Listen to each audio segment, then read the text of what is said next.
seeking declarations of due consideration of from panel members, noting that we did receive something by email this morning in relation to a response, I think, to Mr. Mackay's presentation, which I'm assuming most panel members haven't had time to read. So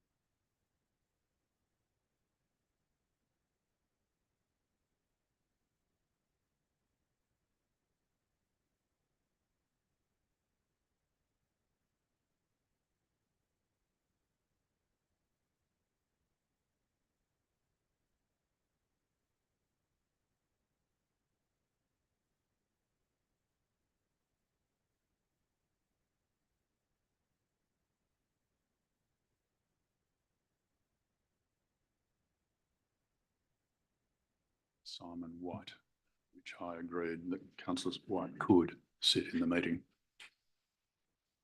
Just moving on through the agenda, there are no Form 1 applications or Form 2 applications. This is on item 5, this is a SAT Section 31 reconsideration.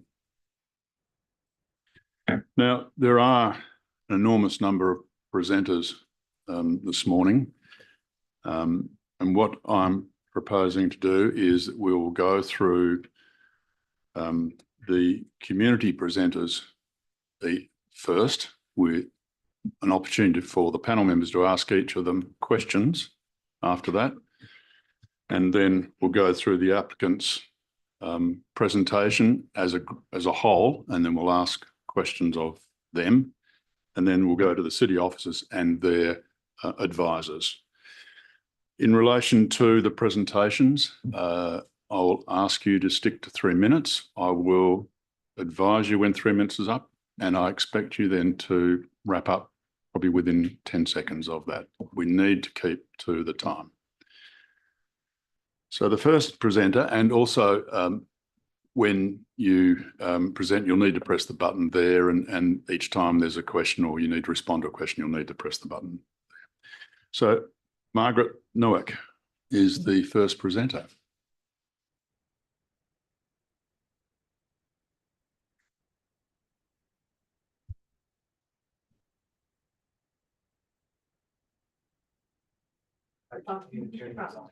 Oh, sorry.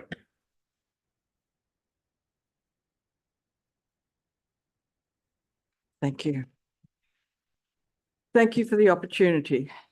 The power to regulate, which the community bestows on government instrumentalities, also bestows on that regulatory authority the power to make individual decisions which result in unearned profits, windfall gains for specific partners.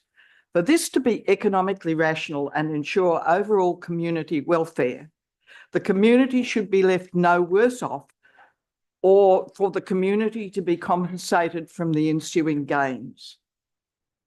State Planning Policy 3.5 states, heritage supports urban amenity by providing familiarity and the presence of landmarks, enhancing the quality of our built environment.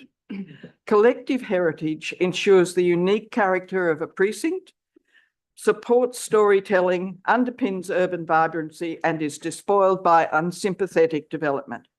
This is recognised in all the great cities. Examples close to home of vibrant heritage precincts includes Battery Point in Hobart, the City of Adelaide, Carlton North, Richmond Hill, etc. in Melbourne. The Subiaco community has recognised heritage as enhancing the overall quality and uniqueness of this city's built environment and the vibrancy and livability of the city.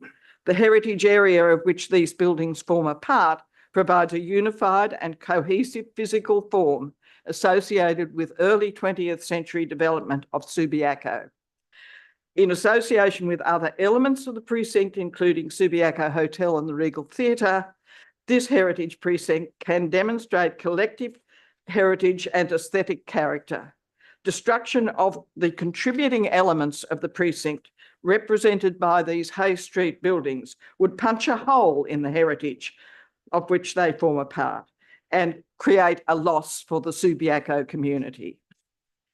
Subiaco has cultural and historical significance to Perth and to the state. West Theatre at 440 Hay Street, the first suburban movie theatre, is an example of early enterprise. The contiguous row of shops with their ornate frontages and lead lights is also a unique example of early suburban development. In celebrating these, we also celebrate the men and women who, at the beginning of the last century, contributed positively to the community. Preservation and respect for architectural heritage are important to modern cities. Adaptive reuse, honouring the heritage, existing materials, story of place, while infusing contemporary performance, resilience and sustainability in existing structures. This, not demolition, can be supported. SANER in its submission has not been innovative or respective of community views and seeks to convince adaptive reuse is not appropriate. However, supporting comments by their paid consultants on the condition and heritage value can and have been strongly disputed. I'm opposed to the proposal to demolish these buildings. Thank you very much for that. Would you like to just wait and see if there's any questions? Oh, right. Panel members, are there questions? No, thank you very much. Move on to Roger Stroud on behalf of Anne Last.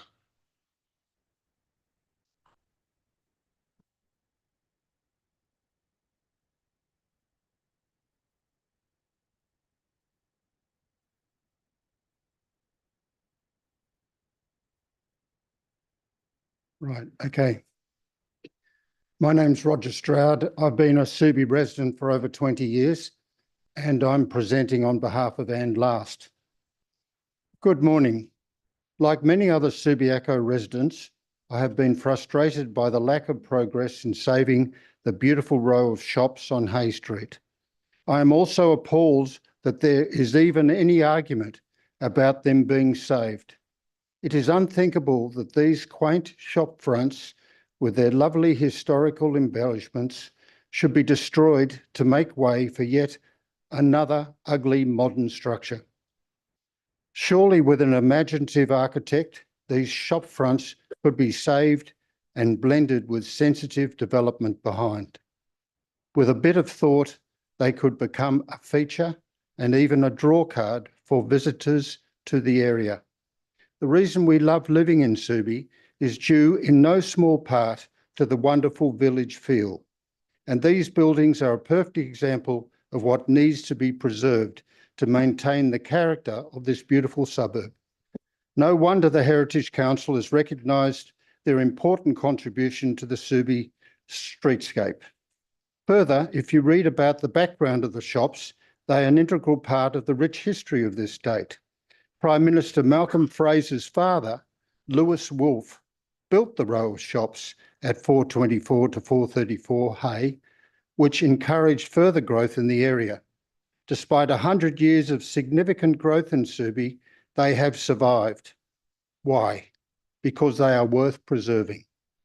And yet still, here we are, having to defend their preservation against the avarice of inconsiderate developers. I'm not against development per se. We need to continually build to accommodate a growing population. But let it be thoughtful, measured development, having due to consideration to our state's heritage and the amenity of the area. I urge you to support the RAR recommendation for refusal of the DA currently under consideration. Thank you. Thank you. Are there questions of Mr. Stroud? No, thank you very much. Yes. Move on to Jackie Greenfields.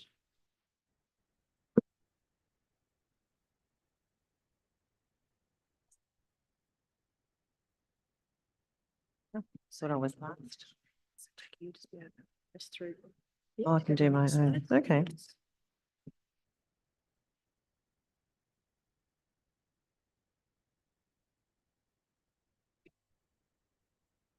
Heritage is the heart of the visitor experience in Subiaco. We must support the activation of heritage properties for productive reuse through conservation or restoration works, with particular emphasis on building activation that helps grow the visitor demand for Western Australia and, of course, Subiaco. The former West Theatre was a significant entertainment focus from 1912 to 37. The site was chosen because of the proximity to the Subi Hotel, the tram route, and the Subiaco station. And it was also the first picture theatre for Subiaco and a rare pre-World War I example still standing.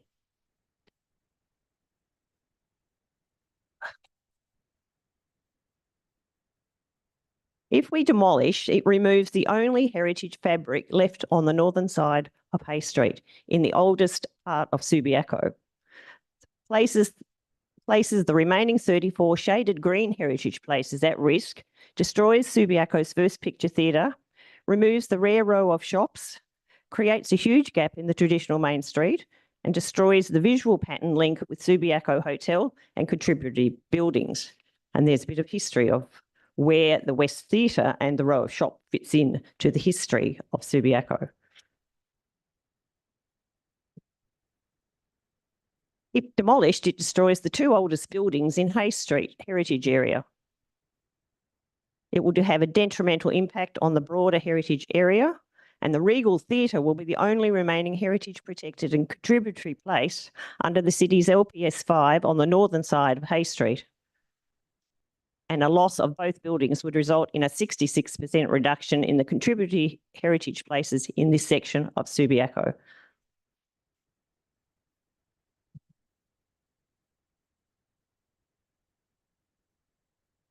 The single-storey shops are very prominent in and around the Rocky Hay Street area. They are no less important than their two-storey counterparts.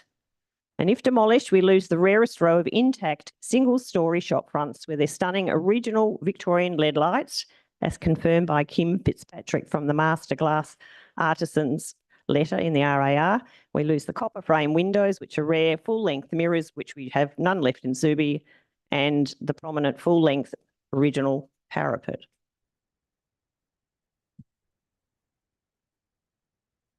So please refer to the RAR attachment 15, which is the letter by Kim Fitzpatrick, who has confidently assessed the windows recently and confirmed they are original, and he's a well-respected artisan in glass restoration throughout WA.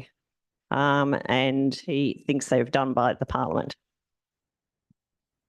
Could you wind up, please? Thank you.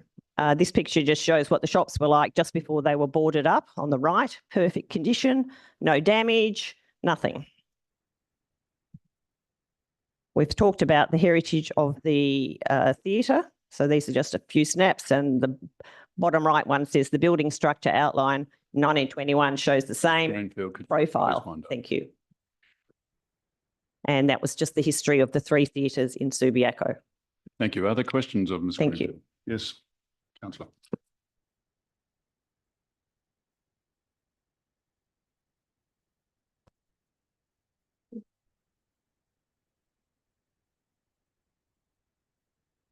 Thank you. If I may just ask a question, you've suggested that the removal or demolition of these buildings would have a broader impact upon the heritage area.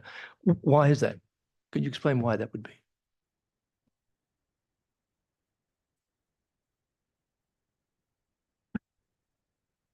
Well, in this particular area, which is the oldest part of Subiaco, they are two of the oldest buildings in the area, and they all formed a pattern.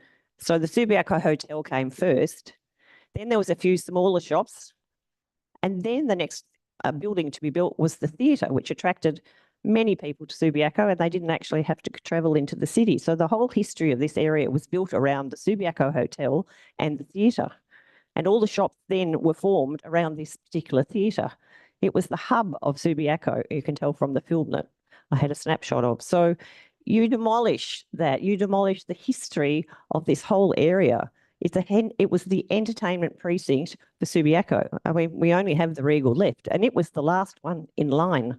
So it's a very, very unique, special story. And I think the story hasn't come out yet about this precinct being so entertainment focused. And we have that little snapshot of the pub and the Regal left. But that theatre was also a hall, so it also had a lot of gatherings and things as well. But the history of this area is so unique to Subiaco.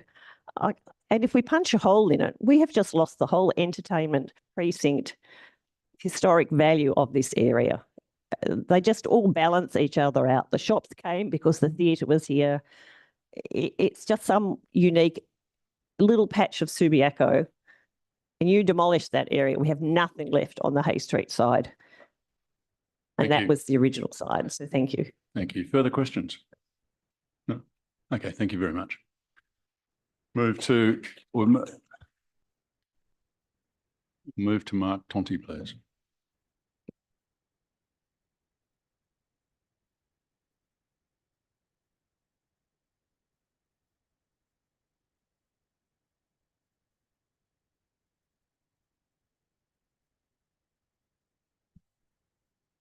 Good morning and thank you. Clearly, this application differs from the norm because the site is located in a dedicated heritage area. I thank the panel members for deferring the matter several months ago in an effort to gain more information about the Rockaby and Hay heritage area so that an informed decision is taken this morning. This isn't a decision about demolition. As we all too well know, these buildings are stable, and if they weren't, then it's no big deal to stabilise them. We also know that this is not a decision about the individual building's heritage worth. This is a decision about the value of heritage areas and their worth to the local and regional area. These buildings in question have a relationship with the Regal Theatre, the Subiaco Hotel, and other turn of the last century buildings in our city. We know that this particular applicant has demolished other old buildings in the area and has not taken the opportunity to consider the declared value of these buildings as important structures in a heritage area. We all know that the applicant could retain these buildings or their facades and construct a commercial building which could be granted significant planning relaxations such as density, height, and possibly the inclusion of Burley Lane. Several years ago, the then applicant's architect approached some community members with a plan for the site which depicted a large multi-storey building. Clearly then, the support for demolition was the objective. At that time, the architect was adamant that all the buildings on site had no heritage value or contained any heritage original features. We know that that statement is totally incorrect. At no time during that discussion was the issue of declared heritage areas and their values discussed. The focus then, as it is today, is demolish regardless. Absolutely no alternatives were considered a possibility. Punching holes in a heritage area isn't good planning practice. Marrying the old with the new is. With respect to the proposed 1 or 2 story buildings that is under consideration, why do this when such a proposal does not meet state government's desire, its guidelines and policy for redevelopment of an inner city area? We should be celebrating Subi's unique character, not destroying it. Thank you. Thank you, Mr. Tonti. Questions from the panel members? No, thank you very much. Move on to Josh Casey on behalf of Bronte Tullen.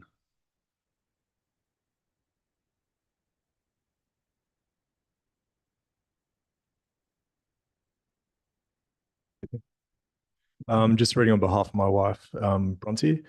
We're both strong advocates of cultural, social and built heritage. I'm writing to you as the owner of an antique and vintage gallery located at 435 Hay Street, Subiaco. to express my deep concern and opposition to the proposed demolition of the heritage facade on the building directly opposite our gallery. As a business owner with a focus on heritage and preservation, I believe it is crucial to protect and maintain the historical significance of our built environment. The history of Perth is rich and diverse, and the tendency to demolish buildings with historical value has been a growing concern. In a city where modernisation often takes precedent over preservation, it is essential that we advocate for the adaptive reuse of old buildings that still stand as a vital link to our past and contribute to the unique character and charm of Subiaco.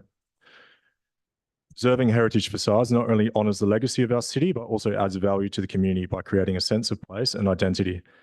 As a member of the younger generation, I'm acutely aware of the importance of preserving our architectural heritage for future generations. Many of my peers share the same values and are actively seeking to live and work in neighbourhoods that celebrate history and authenticity. I urge you to reconsider the decision to demolish the heritage facade on Hay Street and instead explore alternative options that would allow for its preservation and integration into any future development plans. Thank you for that. Any questions? Okay, thank you very much. Move on to Denise Chadwick.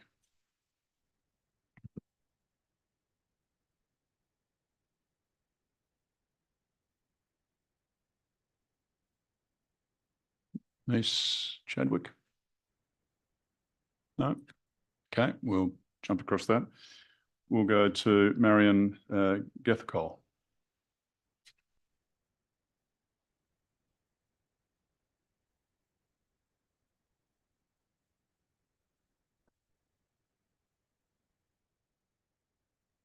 Hello, my name's Marion Gathercole and I'm a passionate Subiaco resident. I initiated the free guided walks See Subi on Sunday and lead them and walk them. These walks are highly valued and have been running for 23 years. In 2021, I received a commendation for voluntary individual contribution at the Western Australian Heritage Awards, and last year I was honoured with the Order of Australia for service to the community of Subiaco. The See Subi on Sunday walks have consistently attracted large numbers from 30 to 60 and even up to 109 when the Subiaco Oval was being demolished. Such a large attendance is evidence that people appreciate that Subiaco has a unique place in the history of Western Australia. The stories from the past, and especially the built heritage, adds value to Subiaco and the wider community. The walks attract local residents, visitors from overseas, interstate and other metropolitan areas. Many are young people moving into the area attracted to Subiaco's character and charm. They are keen to learn more about the interesting history of Subiaco and its heritage buildings. They also realise and gain a sense of pride in being tourists in their own town, a change from heading to Europe to experience history and heritage. Walkers often share their interests and stories pertaining to the rich history of the old buildings. Their appreciation and enthusiasm at seeing the actual buildings, recalling and imagining past time enriches not only the See Subi on Sunday experience, but their awareness and connection to Subiaco. Not quite the same result when buildings have been demolished. Over 100 years of history and heritage abounds in the Rockaby and Hay Street areas, and the Subiaco Hotel dates from 1897. An entertainment precinct followed with the first purpose-built picture theatre, 440 Hay Street, circa 1912. The row of shops from 424 to 436, circa 1921, with commanding parapet always draws enthusiastic comment and appreciation of the value of both sides of Hay Street from a historical perspective. The above-mentioned buildings are the only remaining buildings of this early settlement of Seddon Street, Hay Street area, and the first house in this area, known as Jones's Folly, built by John Roland Jones in 1886, has sadly been demolished for development. The built fabric of the iconic suburb of Subiaco, with its style and class, as well as character, beauty and heritage, is widely recognised and appreciated. While future development is inevitable, it must be managed with care. Respect for our past creates a pride and a sense of place for future generations. Subiaco has a major part in the short history of Western Australia, and heritage is integral to that role. We must preserve the past for the present and the future. Thank you. Thank you very much. Questions of Marion? Yes. Yes, councillor. You Yeah, sorry, I was just waiting for the light on the microphone to go off. Thank you. You say, this it's a unique place in WA's history. What makes these buildings so special? Why are you particularly concerned with these? Sorry, I'll turn this off. It's a collection in a confined, not confined, but in a certain space. And anybody that I've seen or heard or talked to, they just rave about the place. They say that it's just, for them, it's unique, and that's people from all over the place. And I think it's the concentration of the heritage that's here. And if you go anywhere else, it just doesn't exist. You've got the houses, you've got the streets, the tree-lined streets, you've got the old buildings, the heritage buildings, and you've got the history that goes with those, the stories that go with those. And the heritage is really what people are absolutely taken with and appreciate. Yes, well mentioned. Is that okay? Okay, thanks.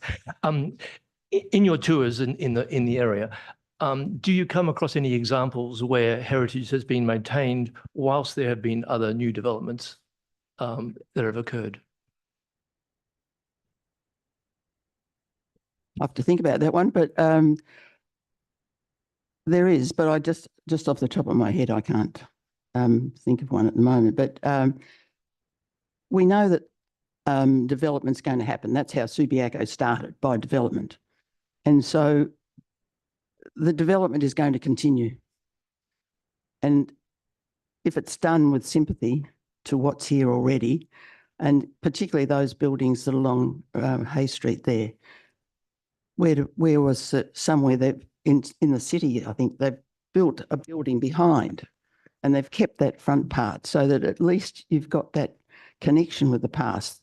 I mean, those buildings are really special, and they evoke a lot of emotion to people when they come and see them, and the stories that come out from people are just, well, there's more stories than you'd ever read about, and you couldn't read. You just got to try and record it somehow or other. But I can't think of one just at the moment. Sorry. Thank you. Further questions? Just a quick question. Okay, you talk about the uniqueness of streetscape. Are you referring to the whole of the heritage area along Rockaby Road right through to this portion of Hay Street, or are you just referring to this portion of Hay Street? I'm just trying to get a handle on that, please. I think the whole lot, because if you look at the parapets and the style of the shops, they're all different, but they're all colourful, and then it goes up Rockaby Road as well. There's a few newer ones along Rockaby Road, but there's a lot of heritage stuff that's still there, and it's just unique. I don't know that there's anywhere else in Perth where you can see that sort of quality and that sort of, I think it's beautiful. So I don't know that you see that much beauty in the other places. And as for the soulless things that are going up, I think we've got to keep something that's just a personal opinion. But if you go to Europe, you go and you look at old buildings. And I went to Salisbury once, and we had a building that had a hole in the wall because they'd saved the the wood and mud that had built the original building, and they just built out and out and out. I'm not suggesting you do that, but I'm suggesting that let's keep some of what was for what is. And Sir John Forrest kept Kings Park for that, so that people knew what the history of the place was. Thank you. Thank you, Marion. Okay, Tom. Move on to Stephanie Stroud.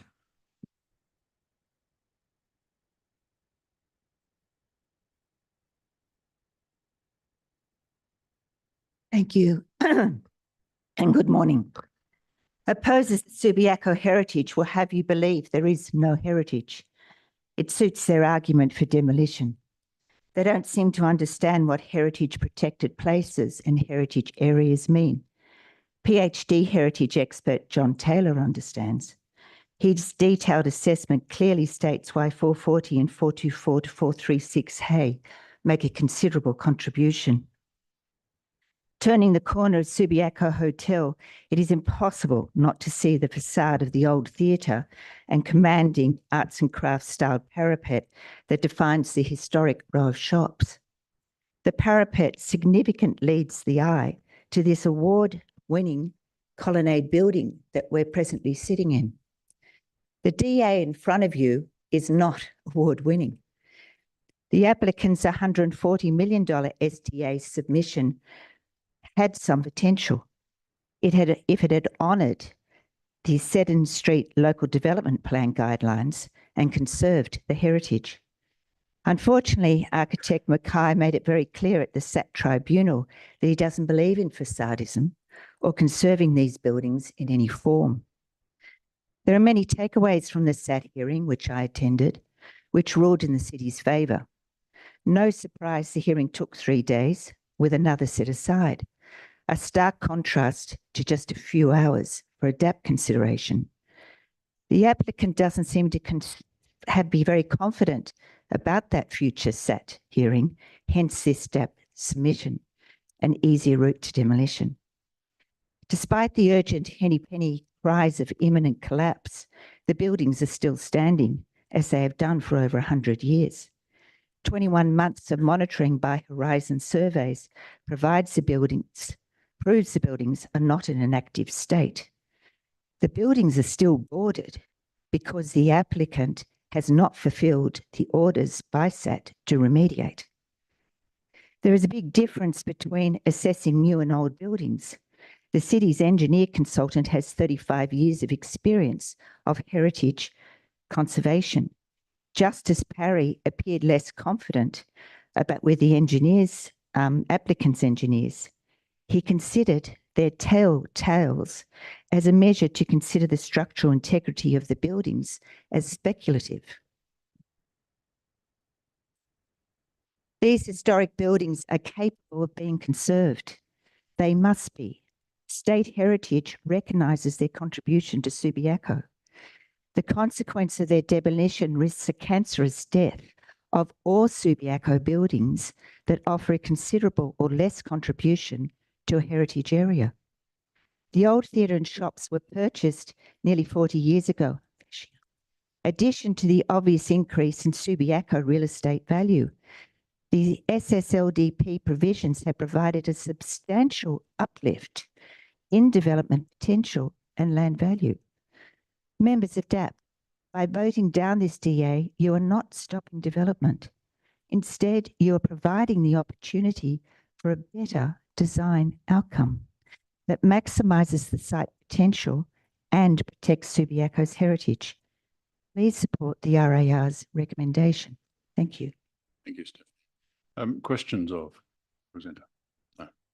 Right, thank you very much. Thank you. Thank you, Stephanie. Speakers, can you please wind up quickly after you hear the bell go? Thank you.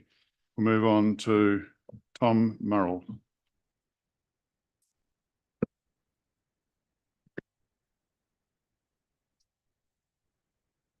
Glass is in my DNA.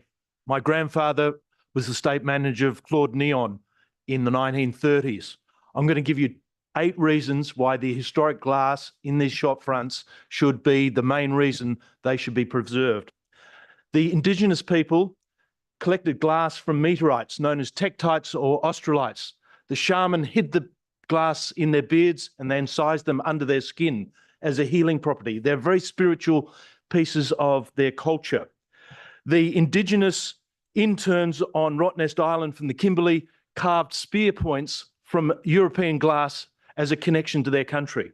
The number one reason is glass is a connection to our country, and this glass in these buildings is a connection to the built fabric of Subiaco.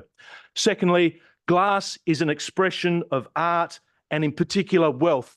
Most of these buildings were built during the gold boom when there were a lot of wealth in Western Australia, and they're a lot more expensive than plain glass, and they are an expression of wealth, the wealth of Western Australia brought by the gold. Then the important thing is that they are a form of street art. They're lit from behind. And so as people walk past, it is actually a form of street art, and Subiaco has a big commitment to its street art program.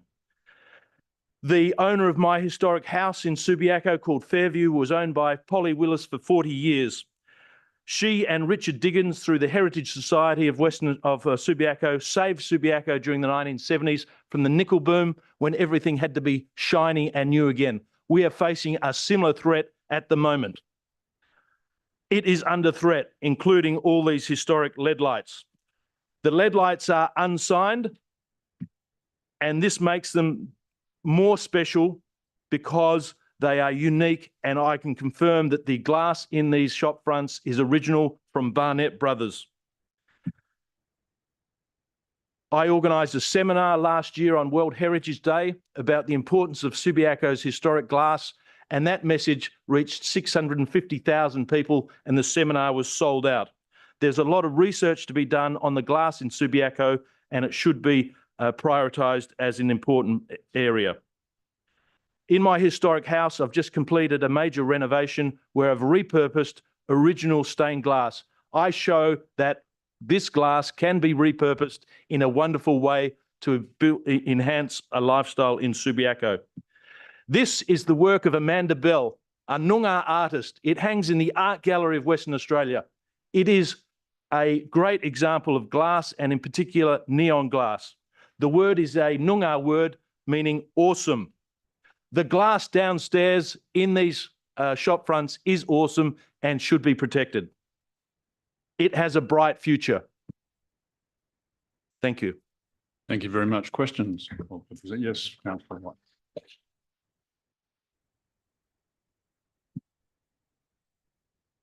Thank you. Thanks for that.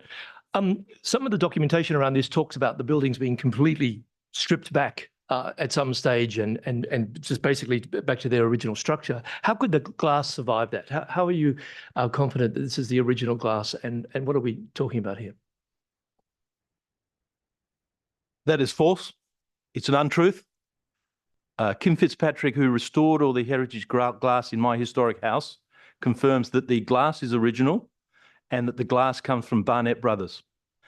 Subiaco has the best preserved collection of stained glass in the world. My seminar brought that to local prominence, state prominence, national prominence, and international prominence. The reason why Subiaco has so much authentic stained glass is because of the intense building boom that the gold rush and the gold wealth brought. So all these historic houses and these buildings were built during a very intense time. Now, fortunately, homeowners like me respect and have preserved the stained glass in a domestic setting. Now, within a retail setting, this stained glass is even more rare. And for that reason, it should be preserved, because stained glass within a retail context is extremely rare. And these are the only examples in this heritage precinct in Subiaco that remain. And for that reason, they should be preserved. Thank you. Further questions? No, thank you very much.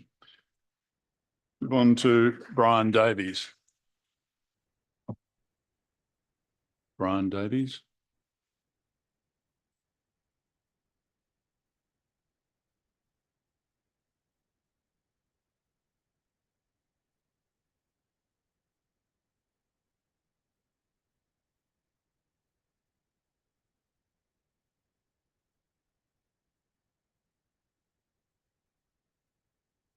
Oh, that one in the middle. Sorry. My name is Brian Davies. I am the son of Jollymont master builder R.J. Davies, who was contracted by Winterbottom Motor Company to remodel the old West Theatre for the Harper Motor showroom. Harper Motors Limited was a subsidiary of the Winterbottom Company, and Nat Harper was Jack Winterbottom's financial partner. From an early age, I was involved with Dad's business. I worked on site and later became a director. The West Theatre is referenced on the June 54 plans submitted to council.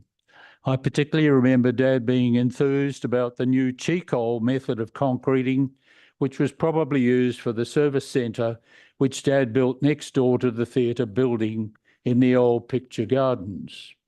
There is a misconception that the theatre building was gutted back to its steel structure. This was not the case. By the 1950s, I remember the fabric of Hay Street changing. Motor vehicles were rapidly becoming more affordable for families, and motor showrooms and businesses sprung up and down Hay Street to meet the demand. 440 Hay seems to be the only building left representing any memory of this time. Dad was also contracted by Winterbottom to build their large motor assembly plant on 4.5 acres in the Jollymont Light Industrial Estate, where the St Ives Retirement Village is now located. It was a big contract. The 80,000 square feet was believed to be the largest floor space in the state. The cost was close to £200,000. It was a far cry for Dad, who in 1928, as a pioneer of the Daglish first land release, built the family home in Wilcock Avenue with bricks brought in by horse and cart. On completion of the plant, the sites were set on a suitable location to display the cars. Hence, the Winterbottom purchase of the title of 440 Hay to then remodel as an ultra-modern showroom with an adjoining service centre.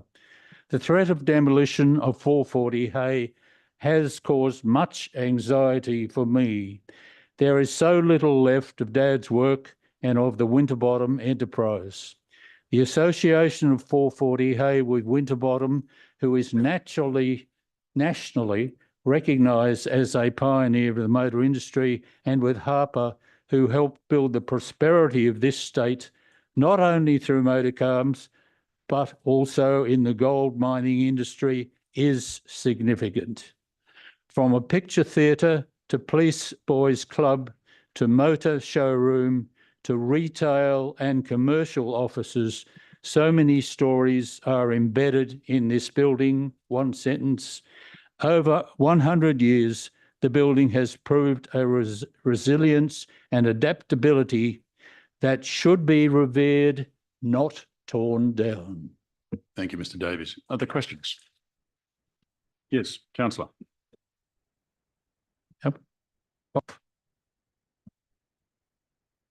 Thank you. The applicant has suggested that the theatre was completely demolished in 1952 and then rebuilt as a motor showroom. Can you tell us what you know about this? The applicant has suggested that the theatre was completely demolished in 1952 and then rebuilt as the motor showroom. Can you shed any light on this?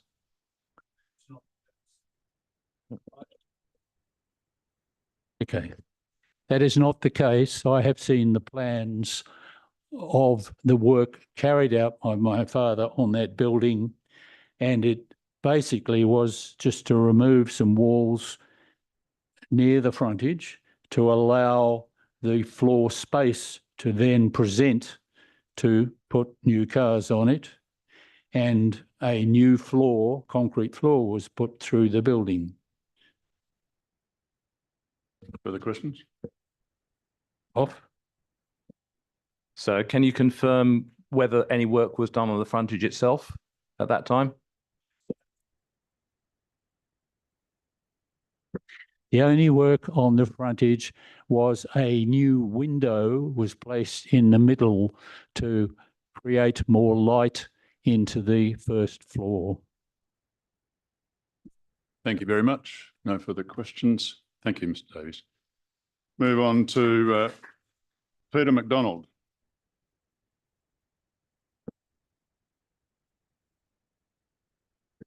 Good morning, presiding members and staff. My name is Peter McDonald. I've been a Subiaco resident and business owner for nearly 30 years. And I've got an accounting practice in the immediate vicinity of the proposed development. I'd like to see the preservation of the original heritage facades rather than adaptive reproduction. The original facades have an authenticity and character that can't be replicated by reproduction. From viewing the table in the RAR, the demolition assessment summary, you'll see that the proposed demolition of the heritage areas fails to satisfy 14 of the requirements of the local planning codes. So there are good planning grounds to retain this heritage. The history of development proposals for this and the neighbouring sites leads me to conclude, as someone who's been in the accounting business for a while, that the applicant's objectives are to demolish the historic buildings and then gain ownership or control over Burleigh Lane on favourable terms, preliminary to a large-scale commercial redevelopment of the site to its maximum economic potential. If this DA, which is clearly an underdevelopment of the site, is approved, there is no obligation following the building's demolition for the applicant to proceed to construction of the adaptive reproduction. The applicant will be at liberty to turn the site into a long-term weed lot should the applicant so wish. This could place the applicant in a position to then negotiate ownership or control over the city freehold land of Burleigh Lane on favourable terms. If the city were to not agree to favourable terms, the alternative is that the two sites remain a weed lot doing enormous damage to local businesses, one of whom you heard from this morning, and the vibrancy of the city's central precinct. By all accounts, and based on my own research, the applicant is a patient investor. The sites could remain weed lots for many, many years while negotiations drag on. Impact on local businesses is not a valid planning consideration. That much is clear, but protecting heritage is. I have some concerns about whether this application is being made in good faith or whether the main objective is just to get the demolition of the heritage facade fronts we've got now, leaving a blank canvas for future development proposals and negotiations with the city. My concern is that if you approve this proposal, you will be doing irreversible damage to the heritage area, and that in the process, you'll be signing the death certificates for a number of the local hardworking small businesses that have somehow managed to survive thus far. Thank you for hearing me, and I'd be pleased to answer any questions. Thank you. Questions? Yes, Councillor. Thank you. We've heard a few people speak about punching a hole in the heritage assets of the area, and certainly the image of a weed lot is not something that's very helpful. I guess what I want to understand is you suggested that that's the way economic benefit would be maximised by the applicant in this way, but can't you see opportunities for maximising economic benefit by maintaining heritage? And do you think that's, I mean, it's not an either or in this case, is it? That's right. I do think that economic value comes from preservation of heritage. And the best local example I've seen is Fremantle during the Cup. I think we were all very proud of what was achieved down at Fremantle during the Cup, and we were fortunate as a city that so much of the heritage fabric of Fremantle was maintained. And I think that goes hand in hand with economic success. So when I'm talking about developing the site to its maximum economic potential, I'm talking about that as the applicant's wish. But having it doesn't stop you from preserving those facades and having the site achieve its maximum potential so that it becomes a win-win type of situation. So yes, I appreciate the suggestion in your question. Further questions? No. Okay, thank you very much. Move on to Penny O'Connor.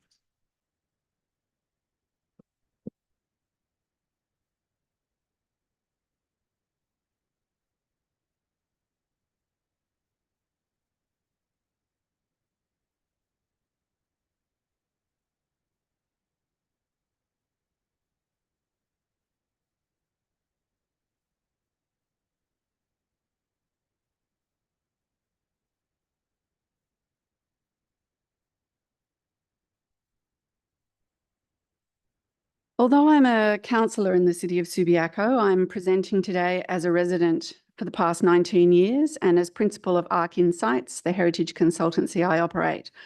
I have over 25 years experience as a heritage practitioner, and until June 2022, I was Director of Heritage Assessment and Registration at the Department of Planning, Lands and Heritage. I was not, however, involved in the department's consideration of these subject properties for the State Register. The application before you today does not present a good heritage outcome for several reasons. The buildings proposed for demolition have correctly been identified as making a considerable contribution to the Rockaby and Hay Street heritage area. This is strongly supported by the detailed heritage assessments by John Taylor and Annette Green that include historic plans and photographs that show how closely the buildings still resemble their original form as they face Hay Street. Despite changes over time, both retain the overall form of buildings constructed over 100 years ago and contain many of the decorative features and characteristics of the period. Some of the claims by the applicant about changes to the buildings are inconsistent and overstated. For example, they say the facade of the shops was completely rendered. Looking at the buildings in the image here, you can see they were only painted and the tuck pointing is still very clear under the paint, which could be removed as part of conservation works. The applicant also says that new aluminium windows were installed in the shops. However, this was not on the important Hay Street elevation, where copper window surrounds are still present, and where there is still also a line of original wood-framed high-level windows above the awning, essential in early buildings for ventilation. The applicant claims the current awning of the shops replaced one on posts based on a historic film, but the only post in this film is not a veranda post, but a large pole going through the awning and out the other side. Further investigation may show the current awning is original, and there are other examples in their submission.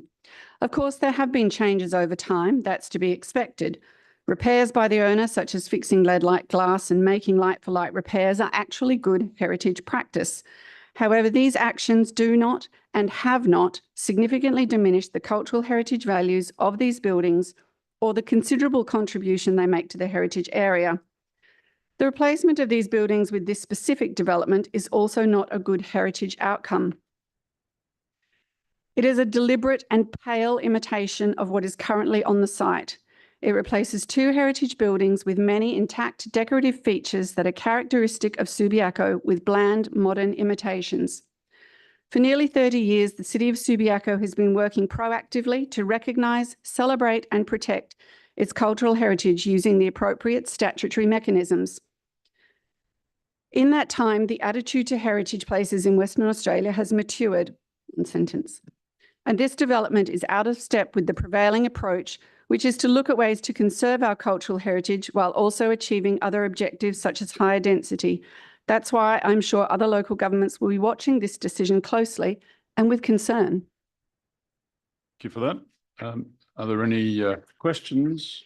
Yes, councillor. The applicant has said that there's no tangible evidence of the original picture theatre at 440 Hay Street. Would you agree with that statement? No, I wouldn't.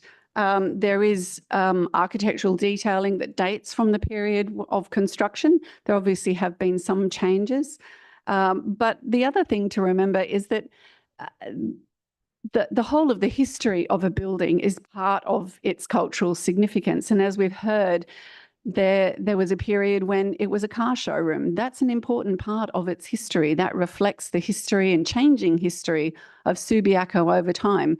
So there is evidence of it as a picture theatre, perhaps not internally anymore, but decoratively on the facade there is evidence.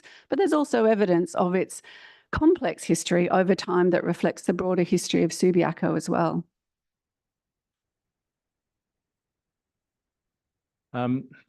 The respondent also says there are no faux heritage elements whatsoever in the new design. Can you explain faux heritage and whether you would characterise their proposed design in that way? I've described their proposal as a pale imitation, and I think that's an appropriate description. The buildings replicate the scale and massing of the buildings. So there's a two-storey building proposed, or a multi-storey building proposed where West's Theatre is, and then a single-storey row of shops where the single-storey row of shops currently is. To me, that is imitative of what is there. It's clearly not a modern building in the sense of its design. It may not have features on it that are what we might call mimetic. You know, it's not replicating slavishly heritage elements, but it is attempting an imitation of those buildings. And I don't believe that that is the objective of constructing new buildings in a heritage area. I'd like to understand a little bit more about how these buildings contribute to the heritage value of other nearby buildings, such as the Subiaco Hotel and the Regal Theatre. Can you expand on that, please? Yeah, sure. In a heritage area, the sum is greater than the parts. So every building makes a contribution. In the case of these particular buildings, they are the only ones of heritage significance on the north side of Hay Street in that area.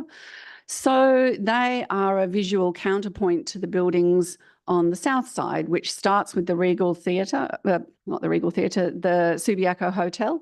And then your eye is naturally drawn down Hay Street along the section of buildings that we're talking about here, and then back to the other side of the road where there is another row of intact buildings. Further down, obviously, coming further from Hay Street from the west, you look at the Regal Theatre as well as part of that.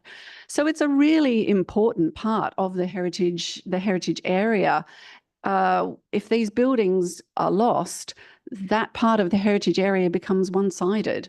There is no heritage fabric then on that other side. And ideally, in a heritage area, you want those two sides to be able to appreciate the heritage in all its complexity. Councillor White. Thank you. As I read the applicant's proposal, I'm left with the impression that you reach a kind of tipping point when it comes to heritage value, that, you know, things, unless they're pristine, at a certain point, they'll deteriorate to a point where now it's no longer viable to keep them going. You've described that there are changes like the showrooms and things like this. I guess I just wanted to better understand, you know, is heritage something that we think that is kept pristine as much as possible, or is it something that changes over time? Heritage is definitely something that changes over time. There are good ways to conserve our cultural heritage, and there are ways that are not so good. There is evidence that this owner, by their own admission, has done like-for-like repairs. So that's replacing something that's broken with exactly the same sort of thing. And being respectful of the heritage, where there's a lot of photographic evidence, you can restore elements that have been removed. So in the case of West Theatre, there are elements of the pediment that have been removed, but we've seen very good photographic evidence, which means that we could restore those elements. And that is perfectly acceptable part of good heritage practice, which is defined by the Borough Charter, which is the guiding document that informs best practice in Australia and also internationally as well.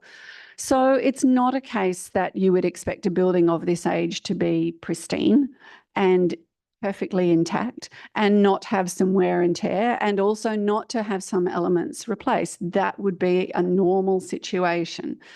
In terms of whether there is a tipping point, look, in my experience, there have been buildings that have been far more degraded than the buildings that we're looking at here, and yet there is a successful heritage outcome in Western Australia. So, and internationally, I mean, there are Roman ruins that get effectively conserved and converted to new uses, adaptive new, uses. This is not an unusual situation in that regard, and I believe the buildings have the capacity to be conserved and for a new development to be incorporated into that, as we see in other places in Perth, such as Watley Crescent, which is a really good example of where shop fronts back about 8 metres or perhaps a bit more have been retained, and a modern apartment block has been constructed, multi-storey apartment block above. It's not unusual. Further question? Thank you. Just now zooming out a little bit to the area. Again, wondering about this notion of a tipping point, and again, it's my way of understanding this. But I think it's been suggested by the proponent that something like only 4.7% of historic heritage value remains in the heritage area. Does this mean we should give up on trying to preserve heritage in an area like this? That's an interesting approach that the applicant has taken. In my experience, and I've dealt with heritage precincts that have been assessed at the state level on many occasions. I was responsible for oversight of the inclusion of Fremantle's West End and the whole of Guildford Historic Town on the state register. So I've got quite a lot of experience in this.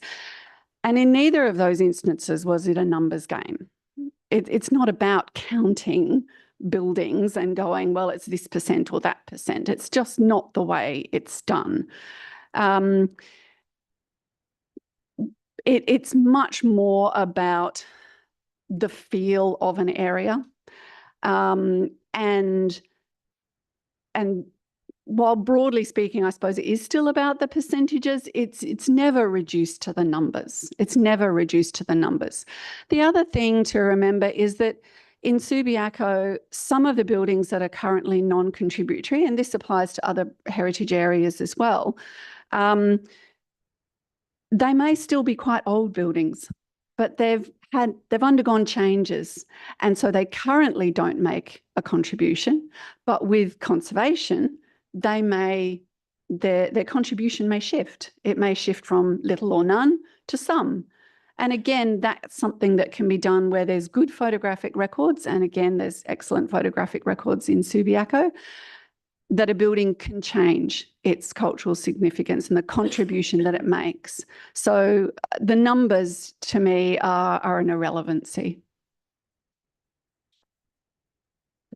Thank you. I'm not sure if this is necessarily in your wheelhouse, but I'm interested in the construction techniques, especially of the foundations of these buildings.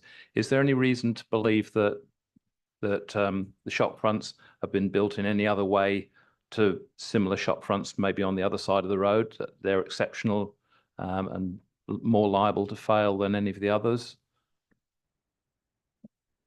I'm not a structural engineer, and that's outside of my purview. My only comment would be that when looking at the structural integrity of heritage buildings, it's really important to have people who have expertise in that area.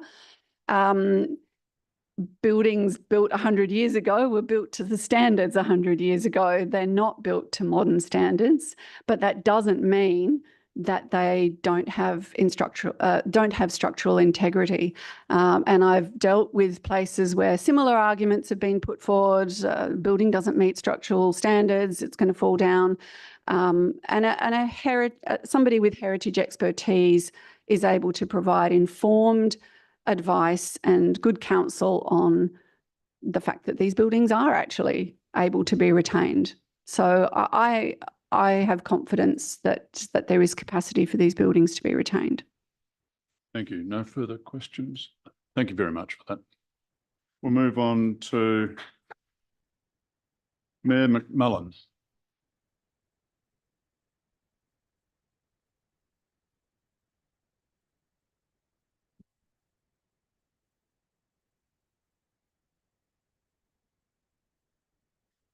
Morning, presiding member and panel members. Welcome to Subiaco on this glorious Tuesday morning. Before I begin, I'd just like to acknowledge the current and former councillors, current and former deputy mayors, mayors and freedom of the city. It's not unusual, well, it is unusual, I should say, to see such a turnout, and I think it shows the seriousness with which Subiaco takes this matter. But I digress, because I've got a case of deja vu this morning. We're back here 8 months after this proposal last came to the JDAP, and we're considering a proposal which is in the substantially the same form to what it was 8 months ago. Back in December, after hearing all panel members speak, the proposal was clearly on track for refusal by about 3-2 by my count, and all of us who were there saw it. However, a late procedural manoeuvre blocked the final vote and what would have been a refusal of this application. What a waste of 8 months since for all parties concerned. We're back here thanks to red herring upon red herring that was presented on the applicant's behalf last time. So panel, please do not be distracted today. Your job is to make a planning decision, to consider the proposal on its planning merits without falling for distractions. The applicant's representatives will assert things about structural integrity of the existing buildings, but these are questions of fact which cannot possibly be determined by JDAP. These are matters for the State Administrative Tribunal, and it's a jurisdiction which this developer knows really well. Today's decision is rather simple when you cut through the noise. City of Subiaco planning staff recommend refusal of this development. Our council unanimously rejects this development. The city's design review panel does not support the proposal, and it's clear that the community rejects this proposal also. Refusal is the only correct and preferable decision. And the City of Subiaco has made its position on the Sanua land abundantly clear many times over. Our planning framework can generously accommodate a renewal of this site, and we wish for this potential to be realised. All the developer needs to do is follow the planning framework and preserve the heritage of these buildings. Unfortunately, we've been served up a low quality design, characterised by non-authentic replica buildings, which is another way of saying we've been served up fakes. Our council has a track record of supporting good development, and we want to see good development occurring across our city as part of a well-publicised ongoing resurgence and renewal. However, apart from having reservations about the quality of the proposal, there's also concern shared by many that these heritage buildings will be demolished at great speed if you approve the development, and nothing will be constructed in their place in the foreseeable future. Still got about 30 seconds by my count. If you could wind Development up, please, assessment Mayor. panels Thank ought you. to bring together the best of local knowledge and specialist expertise to enhance decision making. We're calling on you to do this by listening to council, listening to the DRP, listening to our community. There's a fork in the road today, a choice between good development and bad development on this prominent Subiaco site, and the decision rests in 5 decision makers' hands. Thank you. Thank you, Mayor. Questions? Yes, Councillor Jones. Thank you, Mayor. The applicant's presentation later has a question in it. It says, the question that needs to be asked is, what is the City of Subiaco trying to retain and why? You are probably the best place to answer that question. I'm humbled that you think so, councillor, but heritage matters are best left to experts, heritage experts. But I think the heritage evidence that's going to come out today is going to be abundantly clear. There's a row of continuous shop fronts, which are unlike anything else in Subiaco and the vicinity, which ought to be saved and which can be saved. Where there's a will, there's a way, and we just need a high quality development that respects heritage while preserving the local heritage. Further questions? No. Thank you very much. I'll move on to Colin Cameron.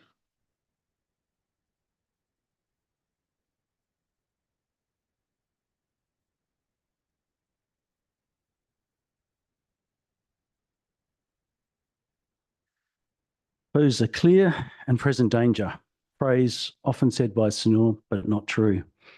Both structures, which is 2 of them, can be incorporated into redevelopment. Advice you have from heritage engineers that have actually been on site. McLeod's will describe all the demolition attempts. They have but one and only one thing in common, and that is to destroy heritage forever. Your job is to come to the logical planning conclusion to refuse this application. In doing so, that will unlock millions of dollars for Sanua. This is it's rare to hear that both increase in wealth and heritage can be mentioned together, but 11 stories are on offer here if heritage is preserved. In the 1990s, Sanua demolished 488 Hay Street, but that was before we realised that heritage matters. In 2005, the Planning Act came in to provide for efficient, effective and sustainable land use. It mentions heritage 57 times. The Heritage Act came into 2018, and that was all about the conservation, use, development and adaptation of such places, which has often been said here today. Luckily, before we destroyed all the heritage, we finally woke up. Your job is up to uphold the groundwork laid by eminent professionals who created the framework to cherish valued buildings. together with a Regal, has been said. And this is the last remaining on the northern side, and across from the Subiaco, which is a hotel which has had its own. And very few suburbs in Perth are known around Australia. The Pritchard report in '89 for $15,000 worth of work, including chemical grouting, would have said, believe the repairs will achieve an acceptable long-term use. So 35 years, no chemical grouting, same cracks, and it hasn't blown over to date, which would have happened. We've had many, dangerous winds, etc., and storms. So Sanua actually want a twofer, right? So they say that one-storey building is in imminent collapse, so therefore we should demolish the second as well, the two-storey building.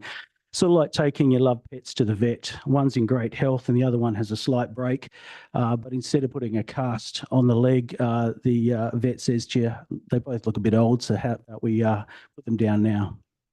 Judge Parry actually said that this is a complex and there's a lot of moving parts except the building. At the last hearing, Member Syme made a declaration that despite all the evidence to the contrary, Syme believed that, I think it's fourth or fifth engineer, David McMillan, he believed him that it was an imminent collapse because of his 20-year relationship. I see no declaration of impartiality for this meeting, nor the last, and I'd just like to put that on record. Heritage Intelligence support the demolition. Logic seems strange because the Subiaco Hotel doesn't have the original spire or veranda. And has been as the question was asked, has been altered over time, but that seems to be the reason. And if you look at 6 SAT meetings, Ms. Gray recommends the same thing: demolition of heritage. I'll just sum up. Eminent experts have followed Planning and Development Act, and the city planning policies have determined that these 2 buildings are heritage. It's not your job to dispute that work. Do the right thing, refuse the application. The applicant wins, the neighbours win, and the communities win. Thank you. Thank you. Questions of Senator? Okay, thank you very much.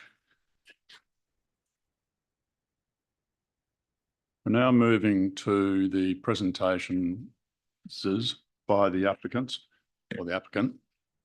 What I'm going to do, there are 6 presenters, so I'm giving them 18 minutes between them to make their presentation. And we'll then do question time after the 6 presentations. So over to the presenters.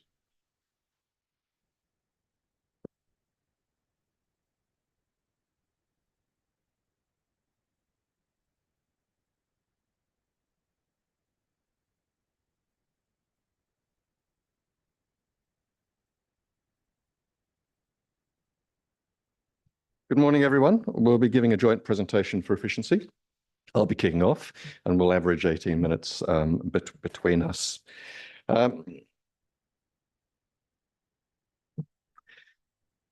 In February 2021, I stood in front of the City of Subiaco Council and told them that these buildings were dangerous. No one believed me. I've since been vindicated by every single structural engineer who has looked at the buildings, all of whom agree they are dangerous, if you read their reports. Their structural condition is not in doubt. I've had far too many sleepless nights wondering whether tomorrow is the day of they collapse. This really has to stop. Thank you. The applicant has done everything they can. Please respect the fact that this is a speaker who has an opportunity to speak.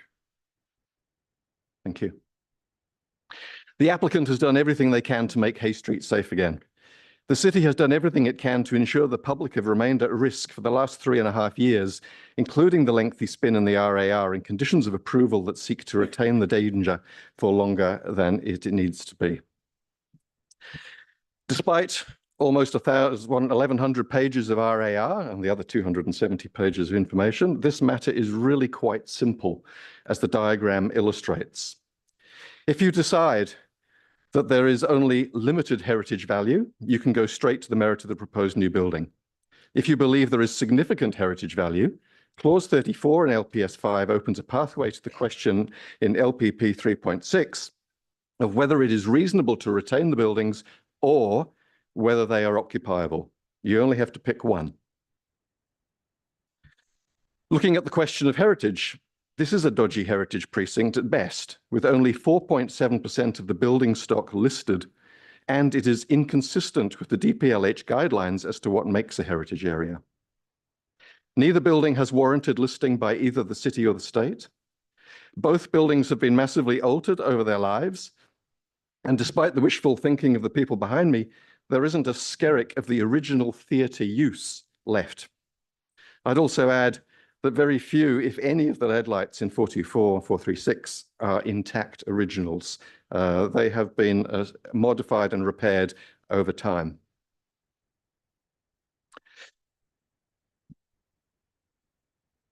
The question of retention and occupancy leads to structural engineering.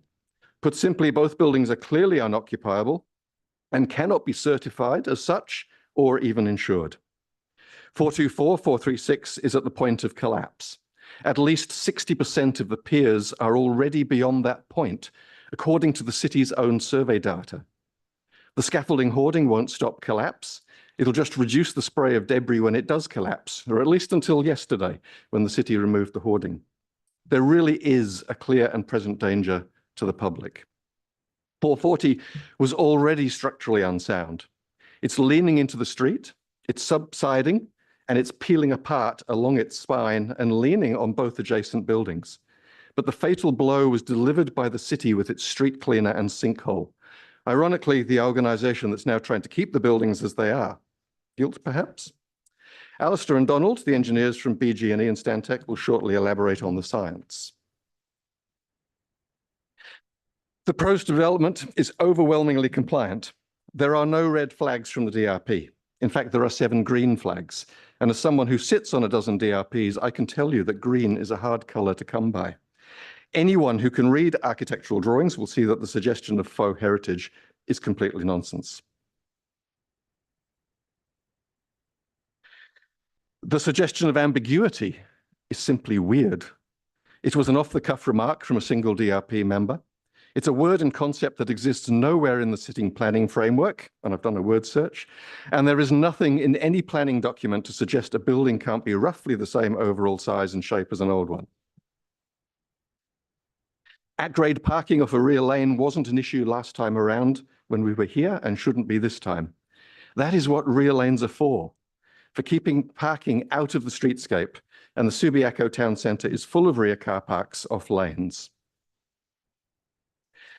Whilst the city's tick-the-box policy view suggests that only 4 trees are required on site, we've taken the approach that good design is better than generic policy and have included 21 trees.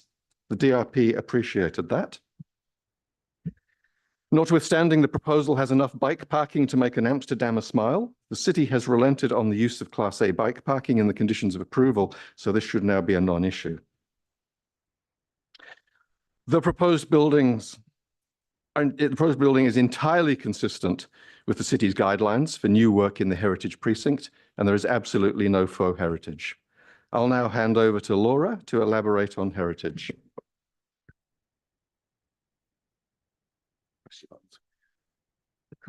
Cool. Good morning. Heritage is clearly different things to different people. And that's why there are guidelines, DPLH guidelines, that set out a criteria by which you assess that heritage significance. I have done that, and 3 of the city's consultants have done that. They have replicated incorrect information in those ongoing assessments that they've done. The city has never individually listed these buildings through all of the local government processes and state processes for listing the heritage value of buildings. That includes the municipal inventory back in the 1990s, local heritage survey, original and upgrades, the heritage list, and the state register. At some point, these buildings were referred to the state for consideration of the register of state significance, which is kind of ludicrous when the local city of Subiaco did not recognise those buildings on any of their heritage listings. They were rejected by the Heritage Council. And the survey includes over 1,000 buildings in the city of city of Subiaco. And at that time, these buildings were not included in that.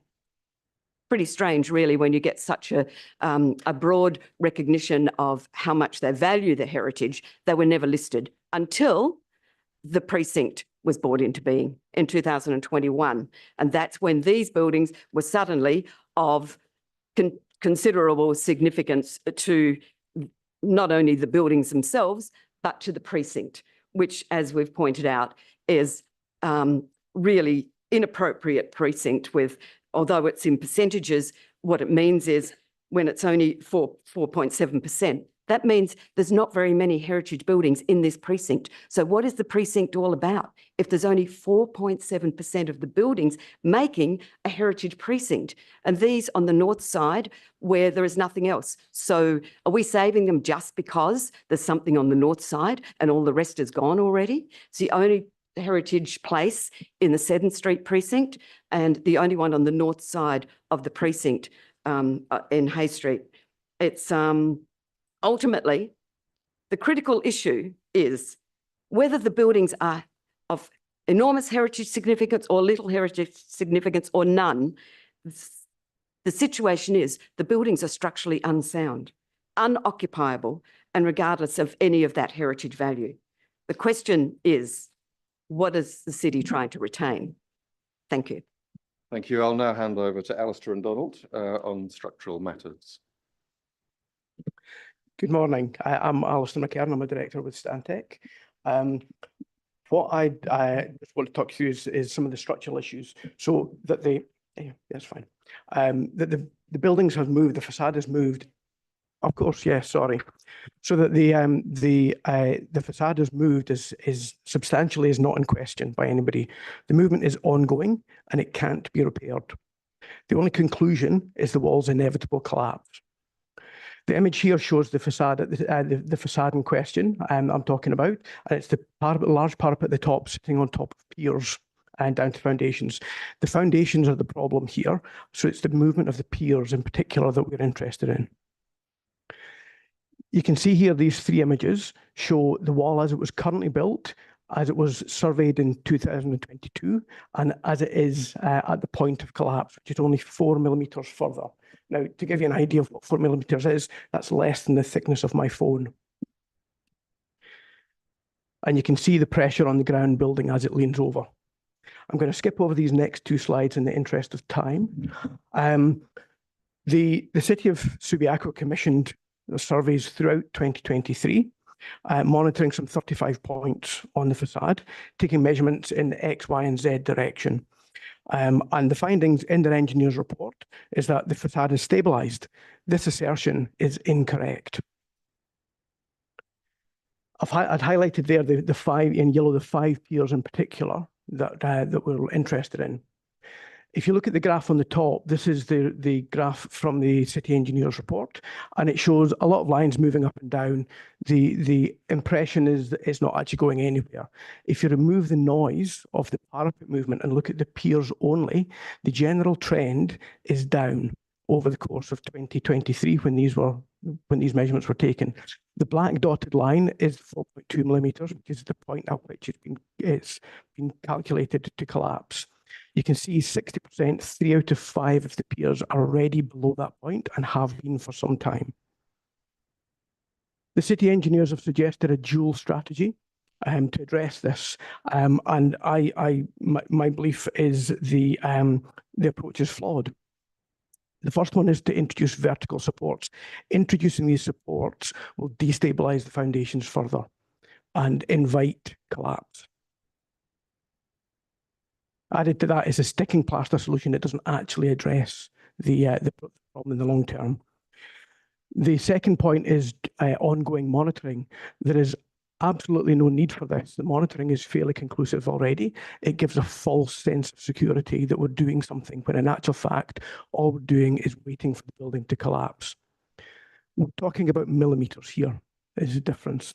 And in their survey, the margin of error is 5 millimeters. That's error in the readings. The point of collapse is 4.2. So the building could actually fall over before their monitoring picks up that it's moved at all. Final point for me is the grouting has been suggested. It's been looked at in detail by BG&E and a specialist contractor. It simply isn't suitable for this site. The grouting process actually the high pressure grouting will destabilize the soil and it invites a little bit more settlement. And then for the grout to be activated, the building has to settle further. And as I mentioned earlier, 4.2 millimeters is what we're talking about here. I'll pass over to Donald now.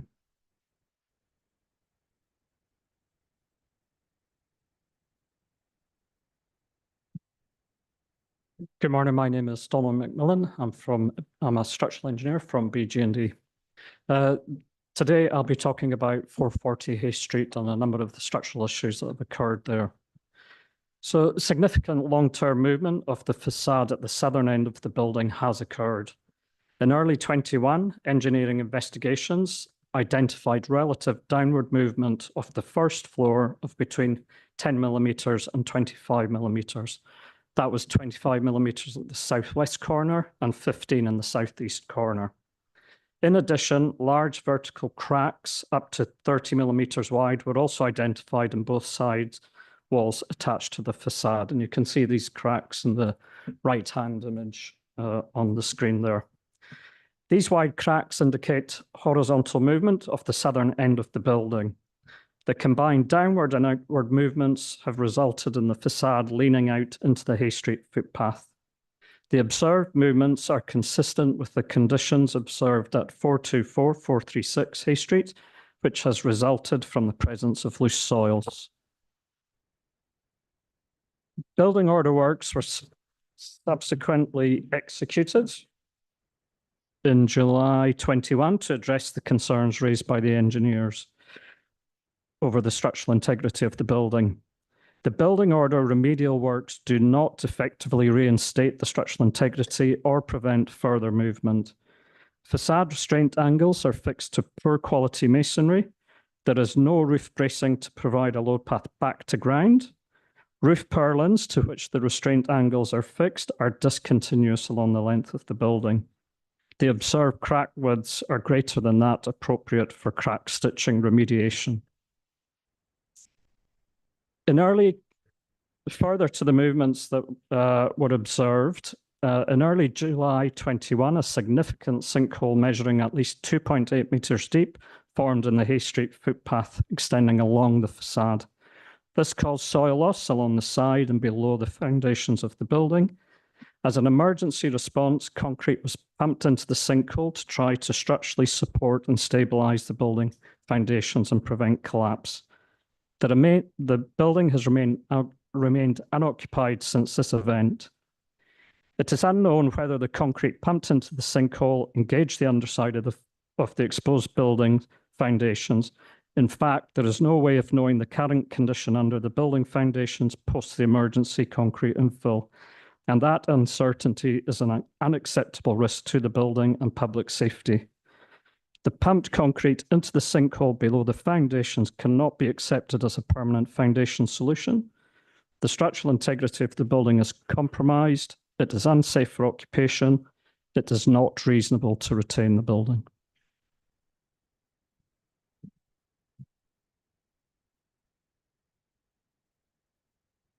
Thank you. I just want to touch on a couple of things because in terms of the planning process, my advice, which is attachment 8 to the RAR, sets out all of the necessary information. And the simple version of that advice is contained in that diagram that Malcolm referred to at the start of the presentation. So if you have any questions on the planning process, I'll seek to deal with them to the best of my ability later on. The city and the city's lawyers and the presentations still to come are trying to make this application seem a lot more complicated than it is, particularly by bringing up other SAT proceedings and suggesting that you, as the DAP, shouldn't even be making a decision based on the engineering and structural certification issues. Now, there's only one of me, and I simply don't have time to respond to all of the things in those presentations to come, but let me just highlight a couple of things. There are repeated references to the 2021 decision of the SAT regarding the first set of building orders issued by the city. Now, obviously, the SAT's findings in those proceedings were based on the evidence before it at the time about what was known in early 2021. Since then, for 440, as Donald's just said, we've had the sinkhole event, the impact of which has been documented by both BG&E and Stantec, but which you won't find referenced anywhere by the city's engineers or in the RAR. And for 424, the tribunal's decision was not that the building could be repaired or reinstated, The tribunal's decision was simply that based on what was known in 2021, the building was considered to be stable enough for a temporary support structure to be erected to allow further investigation regarding the future of the building. That decision has no ongoing relevance to the current application, which is a result of those further investigations. There are also references to the proceedings before the SAT in DR 180 of 2022, which dealt with the city's second building order, 424, and an allegation that Sanura is in breach of orders made by the tribunal. Both of those things are wrong. The proceedings in DR 180 are finished. The tribunal made final orders varying the building order issued by the city to set out a series of steps which, if able to be carried out, would lead to a trial of the grout injection. There's been no breach of those SAT orders. Sanura has not been able to carry out the steps required by the building order because both its structural engineers and its geotechnical consultants have advised that it's neither safe nor practical to do so. And in the past 6 months, since Sanura informed the city of that fact, the city has had power to carry out those steps in the building order, but it also hasn't done so. As to the other SAT proceedings that are still ongoing, they will, if needed, deal solely with the question of whether demolition of the buildings is exempt from the need for development approval. But it's both logically and legally unnecessary to have regard to those proceedings in dealing with this application, which seeks development approval for the demolition. And that's the very reason why the SAT paused those proceedings to deal with this application first. Thank you. If you could wind up now. I just have one more slide, but it's a very short summary. Probably don't. I'm sure we've read all the material. Okay. In that case, we're happy to take questions. We'll go to questions. Questions from panel members. Yes. We've heard a lot about the fact that these buildings have undergone architectural changes since the time that they were built, and that there's still historic value relating to these buildings. I suppose what I'm interested in is if the buildings could be remediated, if works could be carried out so the facades are retained, and then the applicant look at some sort of development behind that, what would we end up in as a result of remediation works? I mean, we've got with the facade as they exist at the moment, would that be retained and worked upon, or would there be changes? I'm going to ask the same question of the city officers, what they would be looking for. Yes. I think it gets back to that fundamental question as to whether the buildings can be occupied and retained, whether it's reasonable to do so. And we've heard from the structural engineers. I've been through every single structural report.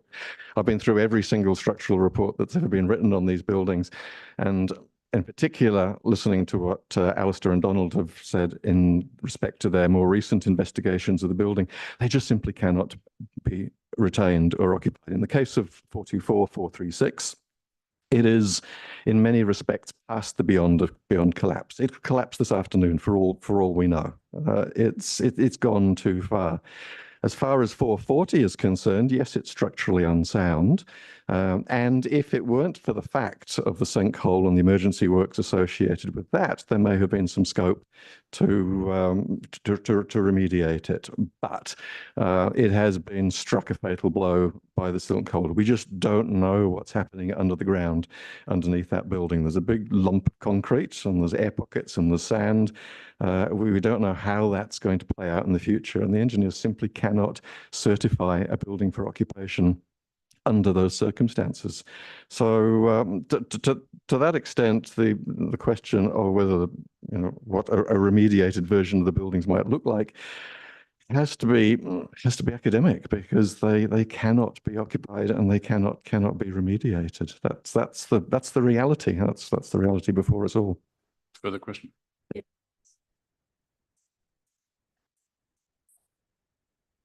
Someone else asked a question.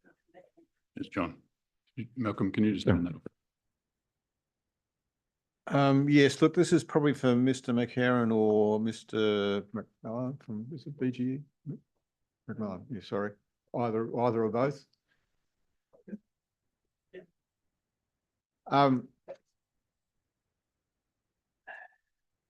It may be a simple yes or no answer, and I gather what the answer might be from my reading of my extensive reading of all of your reports. But the basic question is, if I were determined to reuse those facades in some sort of new building, is it possible? If I were absolutely determined to do it, is there a way to do it? Sorry. Thank you. So in my opinion, no, it's not. So, and the reason being is that the act of retaining the facade, it's load in uncontrolled manners into the facade, which is already in a precarious state.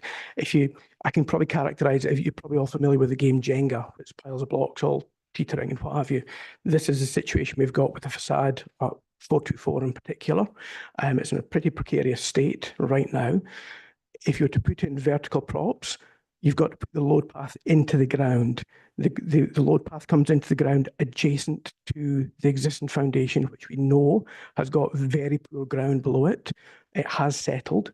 We only need to make it settle this much more for the building. In actual fact, some parts of it have already settled that 4 mil. So that isn't possible. And then grouting it, I touched on it earlier on, the process of grouting, you inject cement slurry into the ground at pressure. That process dislodges some of the loose material. Ultimately, it fills it up with a cementitious block. But the process of injecting moves soil out the way, disturbs it, that induces settlement.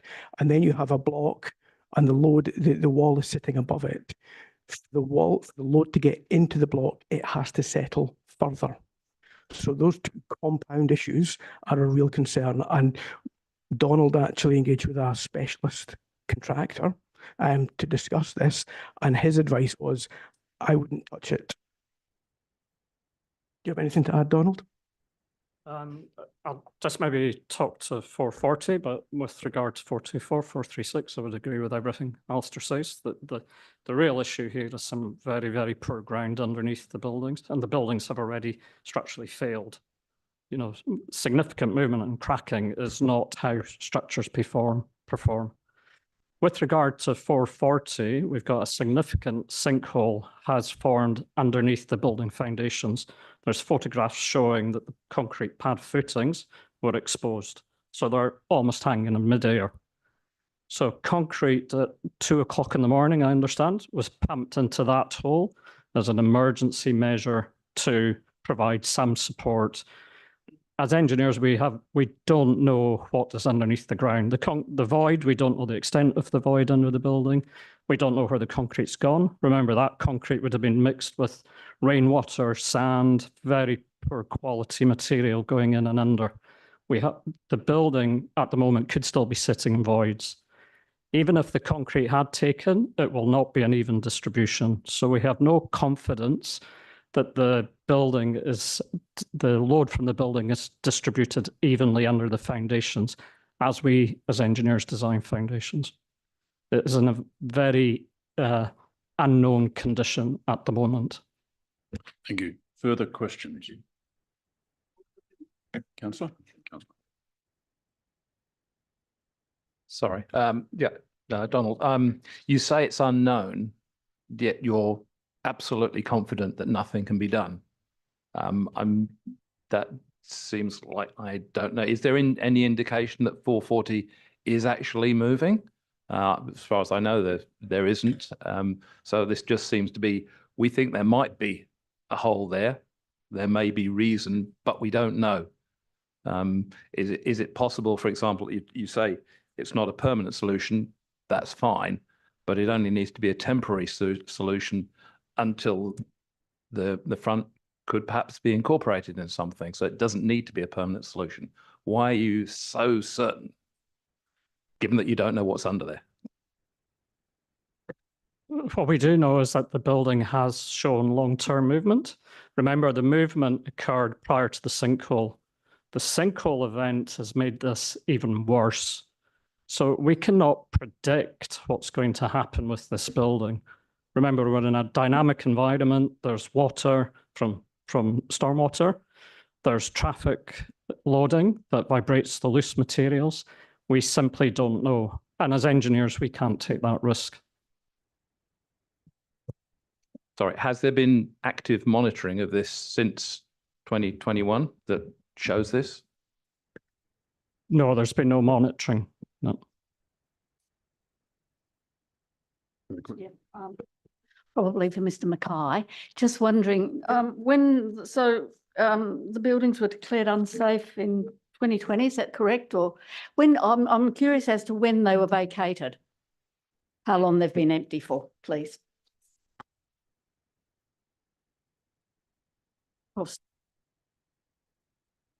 The buildings were vacated in 2021. There was an application that was submitted to the SDAU for a significant development. It was $140 million then. It was probably equivalent of a $250 million development now.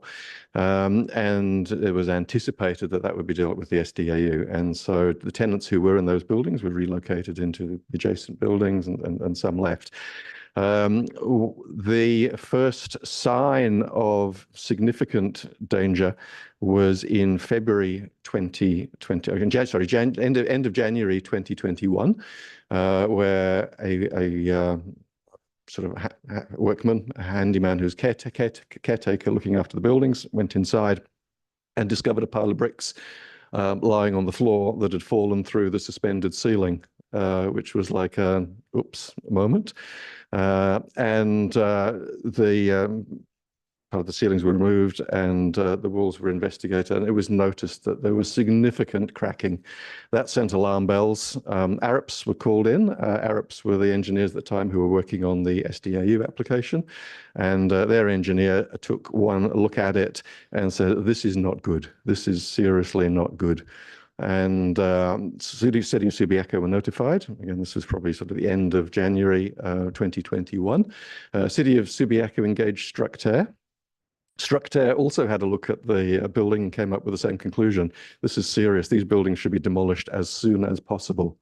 Structair were swiftly dumped by the City of Subiaco, presumably because they didn't like the answer that they were given.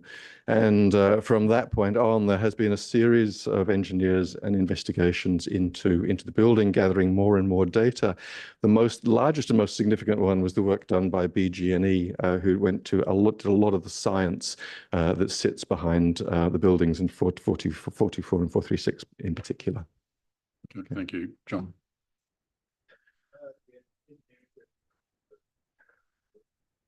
Oh, sorry. Another engineering question, but it might be a simple one. There's a series of penetrometer readings which are reported in there. Whereabouts were they taken?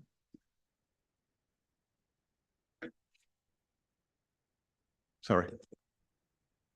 There were a number of penetrometers readings taken along the length of the facade, both in the footpath and within the building itself. So, and there were about, I think from memory, at least 2 investigations.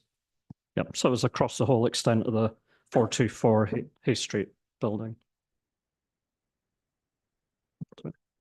My reading of them is that they show pretty poor ground compaction. It's pretty loose for a significant depth. Yes, up to about 1.5 meters below the base of the footings themselves. Loose sands. We're talking about penetrometer readings of 1 to 2 when we should be talking as a minimum 8 to 10. So we're talking about very, very loose sands. Yeah. Further questions, the presenters? No, thank you, gentlemen and lady. Thank you. Well,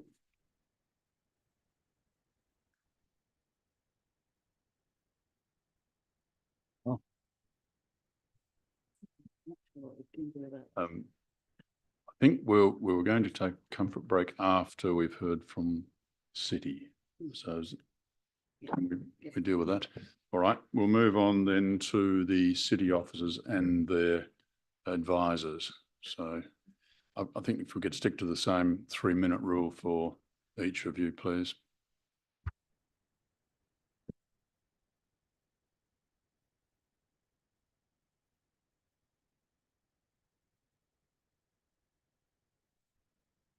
You've just heard a number of assertions in relation to the purported state of the buildings. Sorry, I might let you get this PowerPoint up. It's just the one slide, thank you.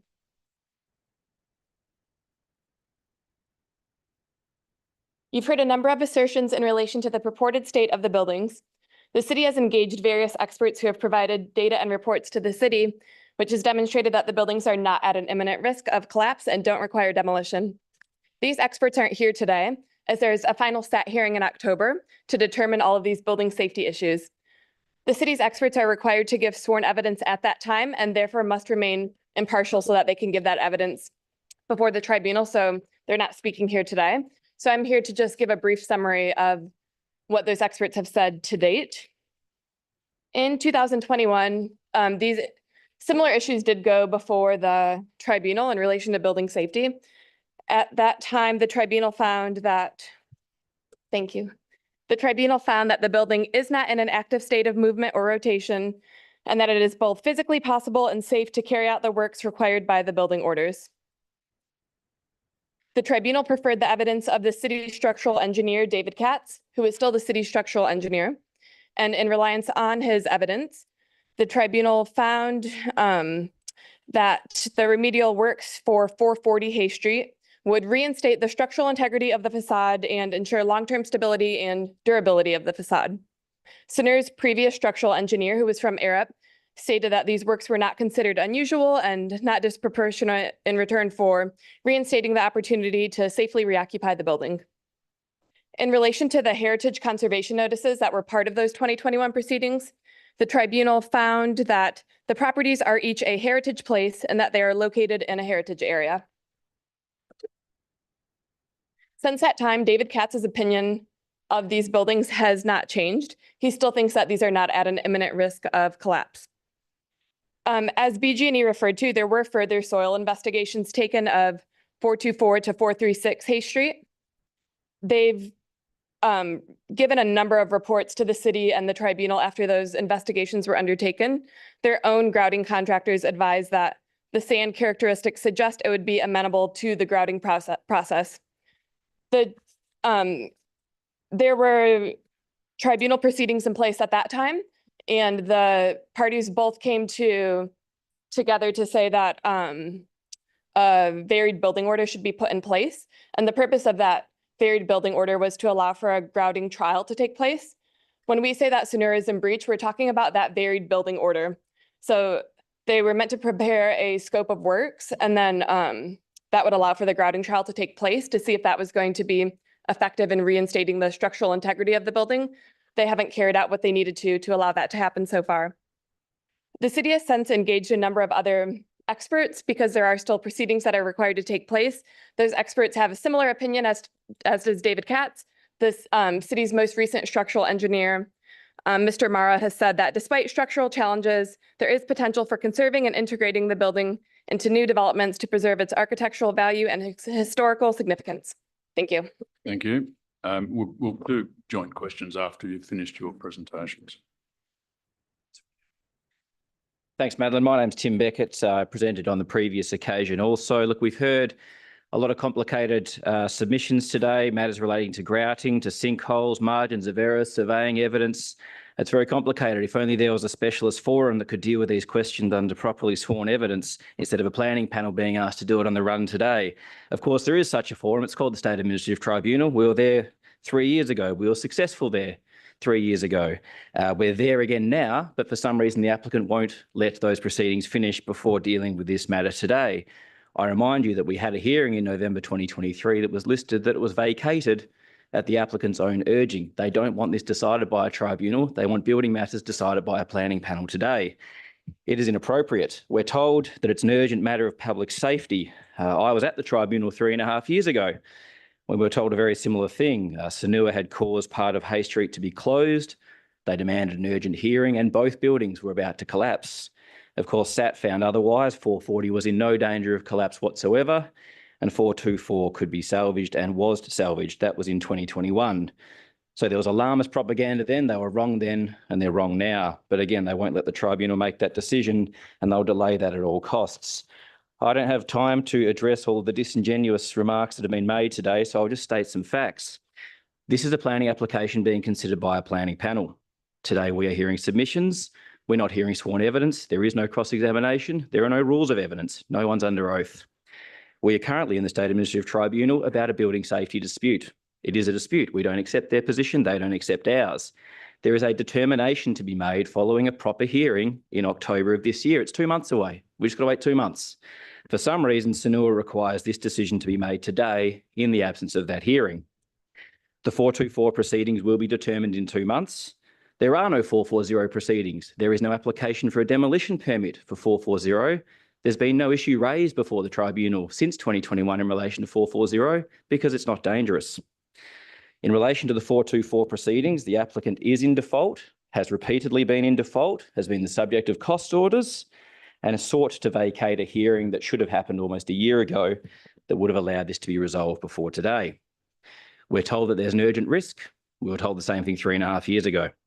Today, there's a planning application which relies on a disputed claim about building safety. So that leads to a few questions. One, if the risk is so urgent, why has the applicant continuously delayed the resolution of the matter?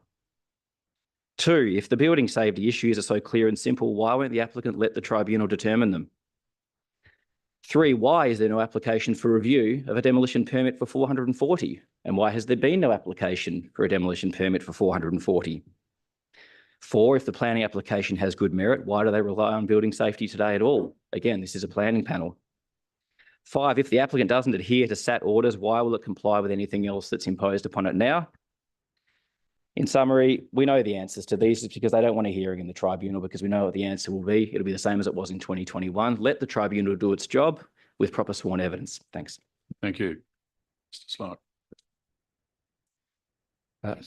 Thank you, presiding member.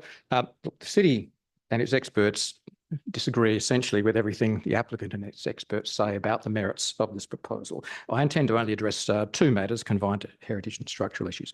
The first is the status of the heritage area. So the applicant says it's a heritage area in name only. The city says the opposite is important to the city. But more fundamentally, the applicant's submission in that regard is misconceived. It's the equivalent of a developer saying, for example, well, this land is zoned industrial, but really shouldn't be.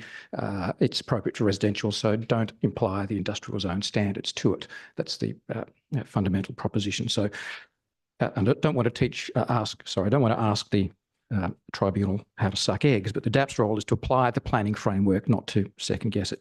So within the planning framework, the starting proposition is that contributory buildings within a heritage area should not be demolished. It's not just the city's local planning policy that says that, also state planning policy 3.5 says exactly the same. And that policy says that the onus is on the applicant to provide a clear justification for demolition as an exception to that starting presumption. So that brings me to the second matter, which is what does the DAP make, or how does the DAP make an evaluative judgment on the issues of the heritage values of the buildings and also the capacity to conserve and adapt them for reuse when you have the applicant's expert saying black and the city's expert saying white. There are three subpoints on that. The first is that, as I've said, SPP 3.5 says the onus is on the applicant to provide a clear justification on all of those points. So that would require the DAP here to completely jettison all of the three cities' heritage experts, the Heritage Council of Western Australia assessment on the values of the buildings, the joint statement of grouting experts in the preceding SAT matter, and both of the city's experts in structural engineering, noting that the SAT preferred the evidence of the city's expert at the previous hearing. So there just isn't, with respect, a reasonably objective basis for the DAP to jettison all of what the city says in the circumstances. Second subpoint is that these proceedings are already in the SAT. In the SAT, every hearing effectively involves disagreements between experts, but the advantage the SAT has over the DAP is that their process requires the experts to confer, to produce a joint statement, to say what they agree on, what they disagree on, and the reasons for disagreement, and then you have a final hearing where there's cross-examination and there's an opportunity to test what each of the experts say. Now, as there's effectively complete disagreement between the experts about the fundamental merits issues, this really is an appropriate case to go to a final hearing in the SAT. And third and final sub-point is that once the buildings are demolished, there's a permanent loss of cultural heritage significance. Their contribution to the character and the area of the streetscape disappears, and that cannot be replaced by new development. So in the circumstances where the fundamental issues are disputed and the consequence of approval is an irreversible loss, in principle, it's appropriate to adopt a conservative approach and refuse. Thank you. Thank you. I'll turn to the city officers, whether they want to make any statement or we just go straight to questions. Anthony.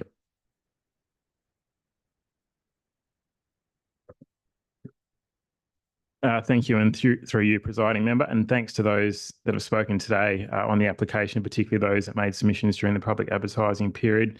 Your feedback is a valuable part of the planning process. I'm Anthony Denham, the Manager of Planning Services here at the City. I'm joined by Alex Petrosky, Director of Development Services, Rundi Kama, Manager Engineering Services, Sophia Baranga, Coordinator Heritage and Climate Change, and Isha Noon, our Senior Planning Officer. So I'll provide some commentary just in relation to the application. So city officers recommended the proposal be refused. When presented to the July Ordinary Council meeting, Council resolved to unanimously endorse the officer recommendation for refusal. So let's talk about heritage. These two buildings are located within the Rockaby Road and Hay Street heritage area. This is a prescribed heritage area under the Planning and Development Local Planning Schemes Regulations 2015. The buildings are recognised as heritage protected places and are afforded the same statutory weight as individually listed heritage buildings. That's the same weight. Both buildings are classified as having considerable significance to the cultural heritage significance of this heritage area. Heritage is tangible, it is embedded, it is culture, it is critical to how people enjoy, understand and interpret places. The city's planning framework, which is supported by state planning, as outlined by Craig just now through State Planning Policy 3.5, sets out a strategic intent and direction to conserve and preserve heritage. The planning framework, as identified in this report, emphasises the importance the City of Subiaco and the community places on cultural heritage. Therefore, the default starting point in DAP's consideration should be that their conservation is highly desirable or elevated in its importance, and full demolition should be absolutely the last resort and only when conservation is not feasible. The proposed demolition is not consistent with the requirements of the planning framework and is not supported.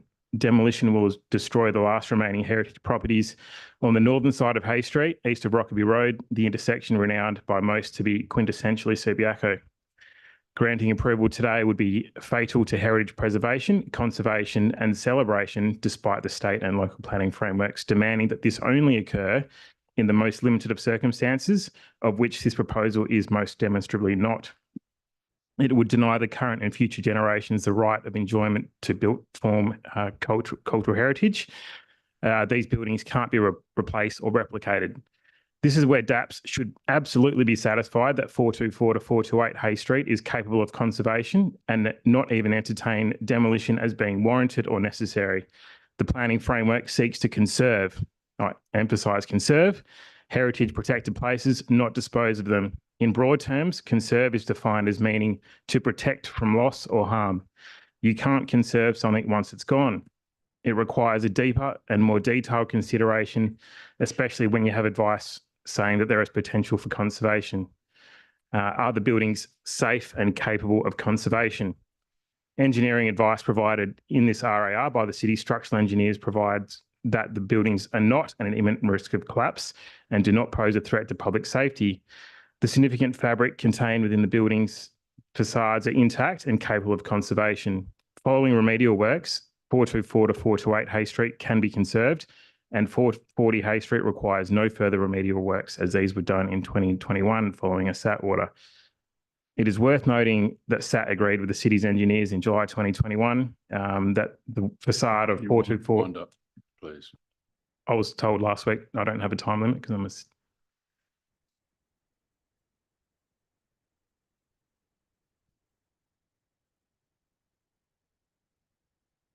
Yep, no worries.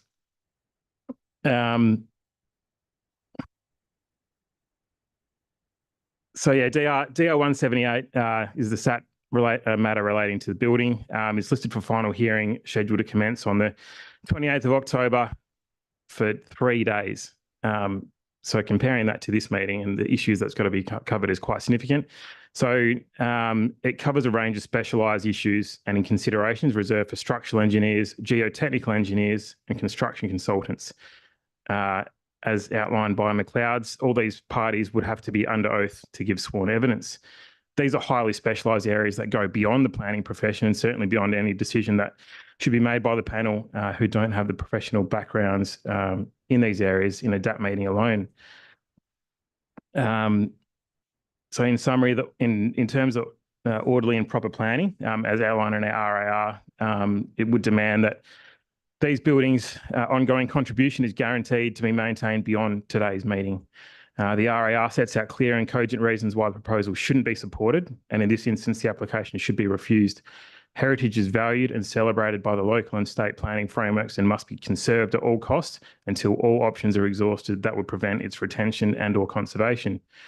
Demolition as proposed will result in the loss of significant fabric and is irreversible to buildings when DAP has advice from the city's structural engineers, which says that both buildings are capable of conservation. That should be the starting point. Thank you. Questions from panel members of the city officers and/or their advisors? Yes. Can you tell me why these buildings are not on your inventory, heritage inventory? Is there anybody able to explain that? If given that they are considered to have considerable heritage value. Thank you, through you, presiding member. The buildings. Oh, sorry.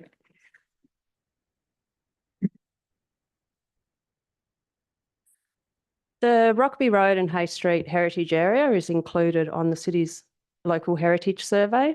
It was included back in 2002 as a conservation area.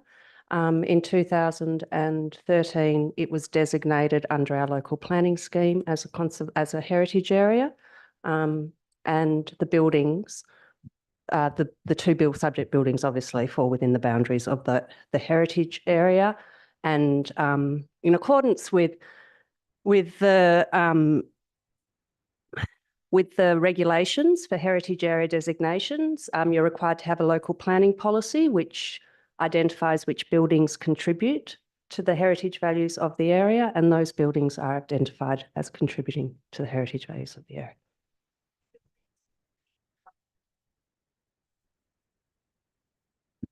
Annoying. How many buildings in the Rockaby Road, Hay Street heritage area actually on your municipal list? So we have a number of the landmark buildings on our heritage list, individually listed. So like the Subiaco Hotel and the Regal Theatre. The remaining buildings, we have around, the heritage area has around close to 50% of contributory buildings within it. Questions? Yes, Councillor White. Thank you. I guess this comes back to some of the legal points being put earlier. Just there's been some commentary around the fact of whether SAT orders and whether or not these are in default.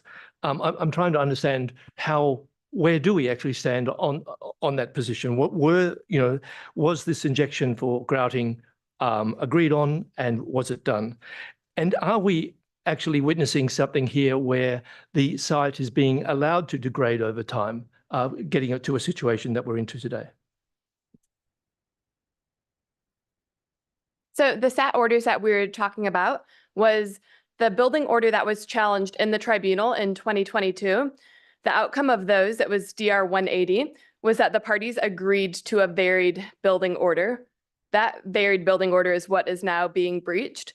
That purpose of that varied building order was to allow trial grouting to take place. The purpose of that trial grouting was to see if grouting overall, which was recommended as an option to help remediate the buildings, would take. Then if that took, then it's possible that the whole building could be grouted as a remedial effort. Because that trial grouting hasn't taken place yet, it has been holding up all of the other remedial efforts that would follow after that. So because the applicants are in breach of the building order, that they agreed to, it's kind of, held up this whole process. And so now we haven't had a final hearing take place, which is DR 180. The purpose of that varied building order was to allow that trial grouting to take place, see the results of that, and then have a final hearing. But yeah, it's all been held up. Just to, and I just a follow-up question to that. The applicant's engineers said they're not doing the trial grouting because that might add to the stability or instability of the building. Do the city's engineers or the engineers representing the city agree with that? The city's engineers don't agree with that. The parties at the time agreed that a grouting trial could take place. And the city's experts are of the view that grouting is really likely to be successful, but because all of the steps haven't been put in place to allow that trial to occur, we are in a holdup. But the city's experts absolutely think that grouting is a really good feasible option and that it will likely take. To that, just to add some broader context, because both parties have touched on it as well, this grouting trial didn't emerge out of nowhere. So in the context of the tribunal proceedings in 2023, the applicant's representative came to a tribunal directions hearing while the November 2023 hearing remained listed. And their position was put that we don't need this hearing in November 2023 because both parties agree. The preliminary step that needs to be undertaken is a grouting trial. We don't require a hearing. The parties are as one on this. Our experts agree. Both grouting experts believe it's feasible to at least undertake the trial. That hearing was then vacated on that basis, and on the basis that orders were agreed at the applicant's suggestion to undertake those preliminary grouting steps. The hearing becomes vacated. It's now in October 2024. In the interim, you might recall I said in December of last year, the applicant was also attempting to pull out of DR 178 at that time. They were seeking to withdraw from those proceedings, a position they maintained for many months until after the deferral of the December meeting, interestingly. So this is their orders. These are their orders that they proposed that they are now refusing to honour. It's relevant to understand why there was a delay because it's impacted 178. It also impacts any suggestion or perhaps confidence that the city might have that any orders that might follow these proceedings would be adhered to by the applicant. There's been 2 costs orders against the applicant in relation to current proceedings. And as I stand here today, they're in default of the proceedings for 178 to file their case. That case is meant to be in October 2024. We'll see if it actually eventuates. Again, feet have been dragged. Thank you. Further questions? Yes, Councillor White. I'm not sure whether this comes to someone representing what the experts have said or whether the planning can respond. But the issue of the sinkholes come up, and I guess I wanted to understand how we see that. What I've heard is that since 2021 we've had the sinkhole, and that's created a different scenario. At the same time, I see we've had monthly monitoring of the site, which has shown no movement even once the sinkhole issue has occurred. But we've also had some sort of shade thrown on that evidence. So I'm just trying to understand, how would the experts or the staff provide advice to us in relation to the sinkhole and its influence? Oh, sorry. Yep. Look, the first thing that's important to understand with that is the sinkhole appears to have been raised in 2021 in relation to 440. I stress again, while 440 is part of this application, there is no application for a demolition permit for 440. That was resolved in 2021 in the city's favour. There's no application for a demolition permit. There are no proceedings. If 440 requires demolition as a matter of urgent necessity for public safety, why was there no application for a demolition permit on that basis? And why is the matter not before the tribunal? It's emerged today, not in connection with any of those proceedings. Whether it's an ambush, I don't know, but it certainly hasn't been fundamental to the position that's been put in the tribunal proceedings, and it hasn't been part of any application made to the city. I might leave the city to respond to the more technical elements of that question, though. Yeah, thank you for that question and through you, presiding member. Before I do hand over to any of the engineering staff, if they would like to comment, the sinkhole is a really easy answer. It appeared in July 2021. the city's engineers and the engineers that Sunua had at the time agreed that the sinkhole occurred because of stormwater coming from Sunua's building. And then also it was remediated at that time in July 2021, and it was further inspected in September and October 2021, and then signed off by the city's engineer. So the sinkhole was something out of the randomness of occurrence during a heavy storm and rain event, and that has all been remediated, and there's no further issues with regard to that sinkhole, and it is no bearing to this application at all. Further questions of the city or their advisors? No. Okay, thank you for that. I'm going to seek a mover in a second to adjourn for a comfort break. Moved. Lee and seconded Councillor White. Yes. Thank you. In favour? Carried. Thank you. For 10 minutes.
Right. I'm now going to move to the item. Responsible authority report with a recommendation for refusal with a number of reasons. I'm seeking a mover and a seconder for the published recommendation. Councillor White and a seconder. Councillor Jones. Thank you. Councillor White, over to you as the mover. Thank you. Yes, I'd like to move that we refuse the application on the basis of the information of the application provided. I want to address two questions, I suppose, in terms of my thinking of this to support the motion. The first is around the building's cultural heritage significance and their contribution to the area. The second is around whether or not it's possible to conserve or adapt the building, whether it's feasible to do that or not. On cultural heritage significance of the buildings, I think, there have been attempts to muddy the waters here, but it's clear that these buildings are part of a officially designated heritage area. There's no dispute to that. Both buildings should enjoy the rights provided to them in that area. While each building has its own history, style, and form, each is equally entitled to the protection provided to it by being in a heritage area. While the applicant suggests that both buildings provide considerable contribution to the area, it's not disputed by the policy, and we know that the heritage area was created in 2013, and in 2021 these buildings were included. It's not on the heritage list, but that isn't necessarily a reflection on the quality or the contribution of the buildings make. Indeed, we've heard today that these lists are not static, that changes are made, and that even modifications that are made to buildings still allow the building such as this to benefit from being a part of a heritage area and make significant contribution to that area. The creation of a heritage area is not something that's been done in secret or without objective analysis. It takes quite some time and has been fully transparent in the process of doing that. We know that there's a map provided, a statement, and a record of the history of the places that are identified in it. And I think importantly, what we know that in 2021, SAT affirmed that the buildings are located in a heritage area and are heritage protected places. So the second question, I think, then relates to, is the conservation adaptation of the buildings feasible? Here too, I think what we're hearing is two different arguments being presented, which can cloud the issue. And I think we again shouldn't forget that in 2021, SAT identified that the building is not in an active state of movement or rotation, and it is both physically possible and safe to carry out the work required by the building orders and the heritage conservation notices. SAT did not dispute that it is physically possible and safe to carry out works that are required. If we are under planning as a planning panel to consider the demolition of this premises, we have to think of this in relation to the local planning scheme, the LPP 3.6, and the planning policy. The local planning scheme indicates that development approval for the demolition can only be approved where there is limited or no heritage values or significance that contribute to the broader cultural heritage of the area. To reach this conclusion today as a panel, we would have to ignore the significance and go against the Rockaby Road Hay Streets Heritage Area Review, the heritage assessments by John Taylor Architect, the assessments of the cultural heritage on values of the buildings by the Heritage Council, and Griffiths Architects Heritage Impact Statement. We've heard claims that the building is a public hazard and at risk of collapse at any time. It strikes me as that this is sort of at odds with a council, with a local government, which is often most interested in public safety and often the actor to take most action in this area. But despite this, we know that the structural condition of the buildings is relevant today because it determines whether or not it's feasible to conserve and adapt the building. The structural experts engaged by the city agree that conservation adaptation is feasible. There's no objectively reasonable basis to entirely reject the views of these experts, and we've seen that from 2021. It's interesting to look at that agreements reached about the grouting orders and to recognise that both parties agreed that this grouting treatment would be the action to take. But despite this, we know that no remedial action was taken. Since that time, and since December 2022, we know that Horizon surveys have undertaken monthly assessments of movements and had found that there has been no further movement in this period. So, in summary, I think in relation to these two questions, I think we can see that, well, no, let me begin somewhere else. Subiaco is a special place to live. It is a place which has been identified as one of the most livable cities in Australia. When we understand the reason for that, we know that it's because people cherish the heritage in which the area, which features in the area. Heritage is not necessarily an obstacle to development. We've heard today from people who value heritage immensely, but also recognise the importance for development. So I think what we are clear about here is this is not a binary argument about are we for heritage or for development. It's very much about how we can preserve heritage and encourage the development in a mutually supporting way. The present danger of this application is that it will irreversibly strip away the vital heritage asset that contributes to Subiaco's fabric. Should this demolition occur, it will have long-lasting effects on the area as a whole. It will diminish the cultural assets of the entire area, and it will jeopardise the heritage of the whole area designated under the heritage area. This is not my, excuse me, this is not my view, but it's certainly the conclusion of the heritage impact statement that's been submitted. In my comments now, I'm not talking directly to the proposed development. This is largely because the proposed demolition is so unjustifiable in its own right that to begin to talk about what would replace it just seems illogical.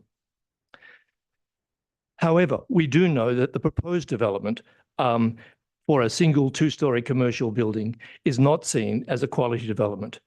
It does not propose to conserve any significant fabric and will be detrimental to the impact of the locality. The proposal was not supported by the city's design review panel and is poor quality and inauthentic replacement. The RAR report talks about many other issues that are affecting their decision, their recommendation that this be rejected. And I've only tried to highlight on a couple. I think the evidence about the contribution this makes to heritage is clear and fairly and irrefutable. The evidence in relation to the feasibility of changing, of conserving and changing the building is also very clear. And we've heard that from SAT, and we also know that this is a subject of a future SAT, for which, you know, the point has been well made, I think, that, you know, making a decision, if we decide to accept this proposal, then it's too late for the issues of SAT that will come forward in October. The best thing for us to do is to hold fast on that to allow SAT to make its determination. So I guess I would say to close that conservation of this building is feasible, desirable, and consistent with the planning framework. It's what the city and the community have indicated they want. And I think we can be very clear that heritage requires good stewardship, and that we don't need to be bulldozing the past, and instead looking at how we can find a more where we can achieve the mutual goals of maintaining heritage and developing our city. Thank you. Thank you, Councillor. Councillor Jones. Sorry. That's it. Okay. We've heard a lot of discussion today about heritage and structural engineering, but this is fundamentally a planning decision, so we must address that first. We're here to determine whether to grant a development application, and any demolition is purely a consequence of the granting of the DA, and treating this issue in any other manner would be incorrect. So how does this application stack up from a planning point of view? This is a very modest development for the site with no particular design merit to speak of.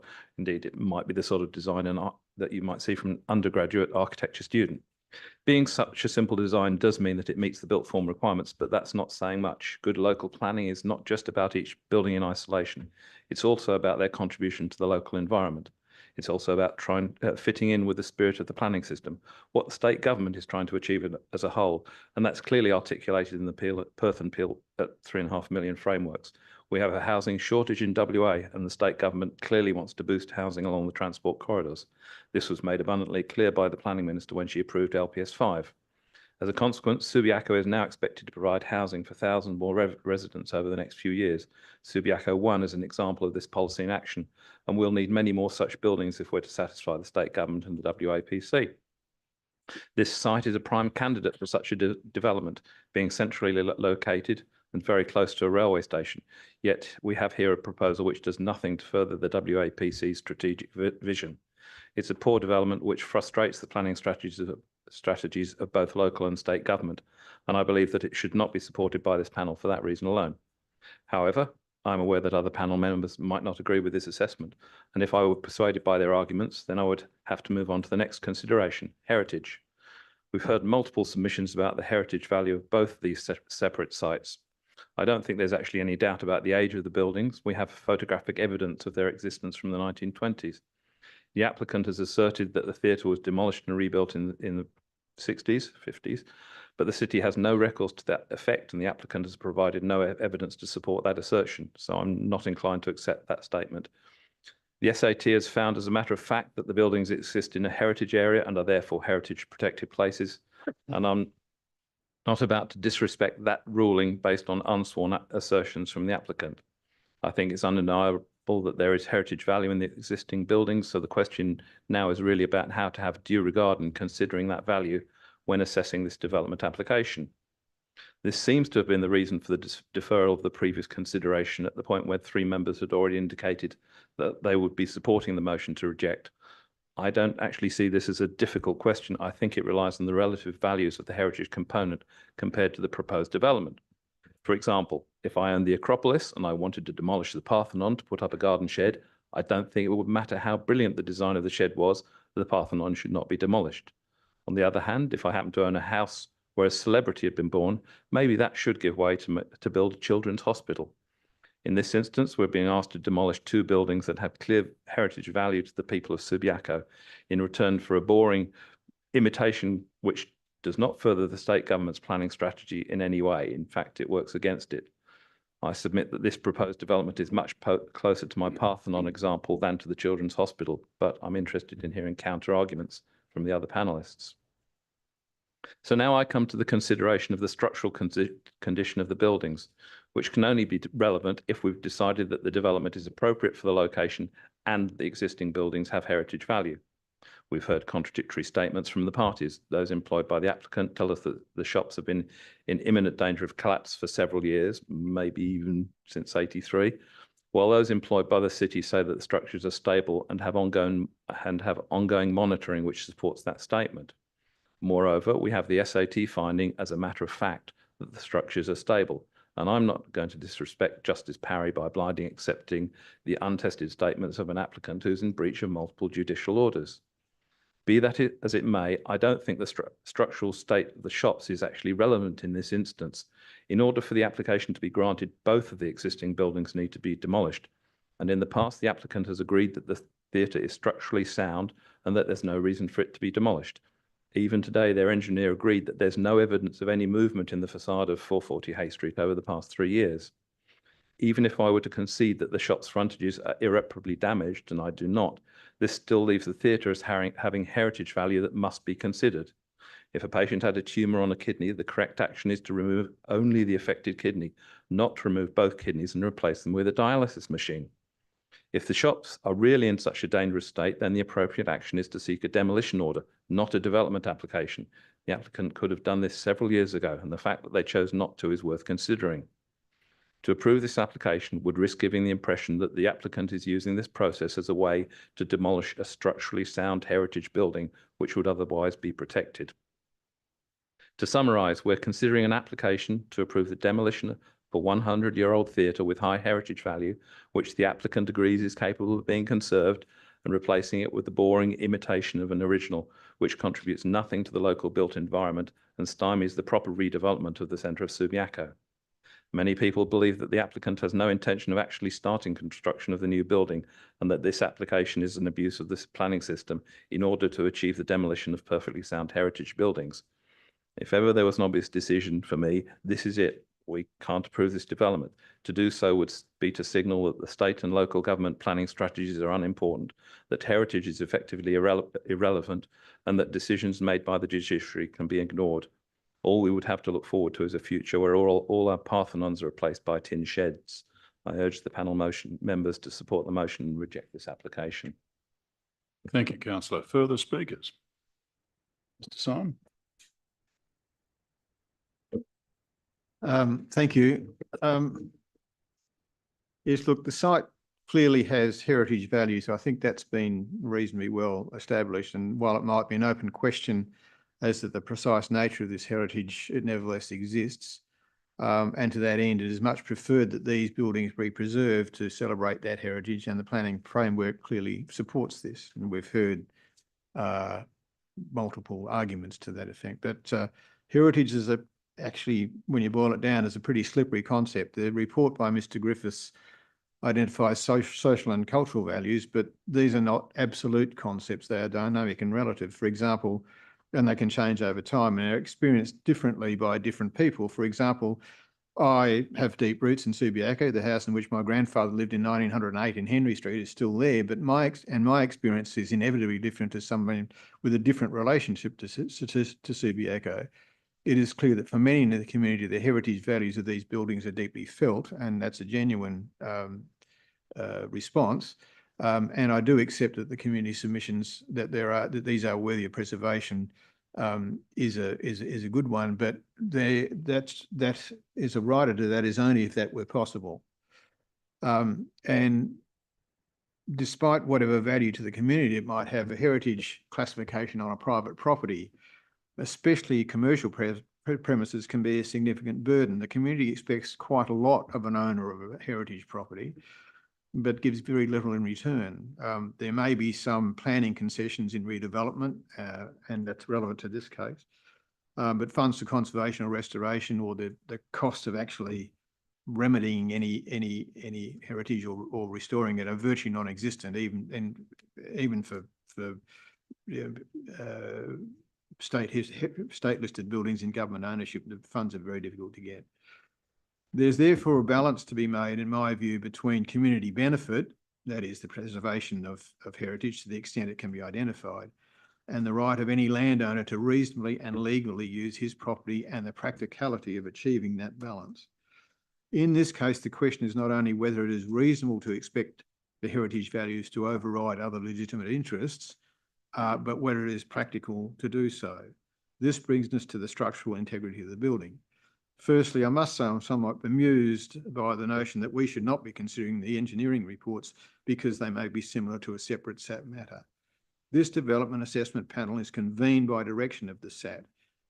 It is our task to carefully consider all of the information before us to inform our judgment, including the engineering information that we have before us. And I, for one, am perfectly capable of understanding and assessing structural engineering advice and its relationship to heritage concerns and the planning framework. I've been an architect and builder and have designed and built and supervised the construction of 20 to 30 buildings. I've worked in an engineer's office detailing structural specification. I've project managed the restoration and repurposing of a significant heritage building and have consulted on the options for the preservation and restoration of a very significant state heritage listed structure. And I'm currently closely involved in a project for the preservation and celebration of a culture that measures its heritage not in decades, but in multiple thousands of years. So I think I'm quite capable of looking and assessing at different engineering reports and forming a view on them. There is voluminous and often conflicting information and analysis on the heritage value of these buildings, and on their current and prospective structural integrity. I've considered all of it, and there's a lot of it. Our task now is to assess all of this information and to come to our own conclusions and to make a decision. In this space, I think the boundary of reasonableness has been crossed. There is a clear difference between one of the city's engineers and others as to whether there is an imminent risk of collapse.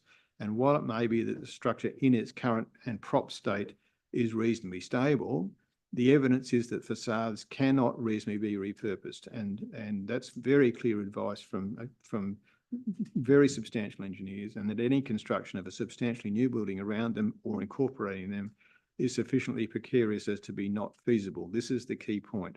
This is not a matter of legal interpretation. It is a matter of physics and science. It would be a high-risk option with no guarantee of success. The ground conditions and the virtually non-existent footings do not allow it. It is clear that the engineering certification of either the process or the end result may not be easily forthcoming. Certification is a serious matter for an engineer, and I would think that no engineering firm, even as one as Stantec, which is a very big firm, has sufficient professional indemnity insurance to willy-nilly give indemnification just like that. So if they're quite clearly saying they won't do it, then that's pretty strong advice. I therefore prefer the Stantec and BG&E explanation concerning the state of the buildings. It shows in detail where the risks are and how a failure might occur, and that's something which hasn't come from the other side. And just looking at simple things like the penetrometer results, if you look at those, they confirm very poor soil loading and capacity and without substantial compaction. This is not something that can be compacted with a building in situ in a precarious state. I do accept that. Now, the proposed development does respect the streetscape. If we look at the development itself, and from an urban point of view, it respects the streetscape. And while it may represent a substantial underdevelopment of the site, it is generally compliant with the planning framework. There is nothing in the statute which compels the landowner to fully develop the site. It's a modest development, but it's compliant with the planning framework, and there is nothing that would prevent it from being approved. The fact that the landowner, in fact, if the heritage items were retained, it would be of value to the landowner in a redevelopment, a large redevelopment, because there would be much greater capacity for development, or much greater negotiating power, as it were. And certainly, if I were the landowner and I had some heritage facades in there, or some heritage aspects in there, which in theory could be reasonably easily incorporated into a new development, then I would strongly want them to be preserved because they give me much greater potential redevelopment at some stage down the track. The clear advice now, though, to the landowner is this is not feasible. This cannot be done. That then leads me to the conclusion that I think that we must accept this advice and approve the development, and approve and I'm therefore tending towards the alternate recommendation. Thank you. Further speakers? Firstly, I'd just like to thank all parties. I'd just like to thank all parties and presenters. This has been a very difficult application, and I've considered all sides, and I've found it very difficult to come to a decision, but I have. The main issues, as we are all aware, is whether the buildings are structurally sound and if remediation is appropriate and whether or not it would be successful. Are the buildings worthy of retention in terms of their heritage and cultural value when considered in the broader context of the Rockaby Road, Hay Street Heritage Area, and whether the proposed development is acceptable and meets the requirements of the planning framework, including Local Planning Policy 3.6. I'd like to acknowledge that since the meeting of December last year, the applicant and council have provided additional information regarding the buildings, their history, the validity of the heritage status that has been attributed to being within a heritage area. Firstly, with the issue of structural integrity, we've been offered such a range of opinions by various experts in the field. I find it difficult to make a decision as to whether or not I support one or the other, but I do note that SAT did issue work orders and that these have not been taken up. So one way of looking at this has not panned out. Whilst I listen to the comments from the engineers, from the applicant, that remediation is not possible, I'm not fully convinced of that, and I'm not convinced that some of the fabric cannot be incorporated into a future redevelopment of the site, if that should occur. This now takes me into the area of heritage and cultural value. And again, I find this difficult. I note that these buildings are not on any particular heritage list, neither local or state, and that it was only in recent years that the value of these buildings were taken to considerable. I understand that the community are very passionate about these buildings and maintaining the streetscape, but I will note for the purposes of this meeting that the appearance of these and original framework of these buildings has changed enormously. And it's very subjective whether or not you consider that they have lost their originality and their integrity. On that basis, is my opinion that I do believe that they have value, but I do not consider it to be perhaps as high as the community has placed on it. I also looked at that in terms of the Rockaby Road, Hay Street, historic heritage area, which contain, it's an extensive area. It contains a range of built form with considerable and lesser heritage value. So when considered in that context, I'm not entirely convinced that these buildings do warrant a high level of conservation value, but they do have value at a lower level, in my opinion. Look, lastly, I'm going to make a comment about the proposed development application.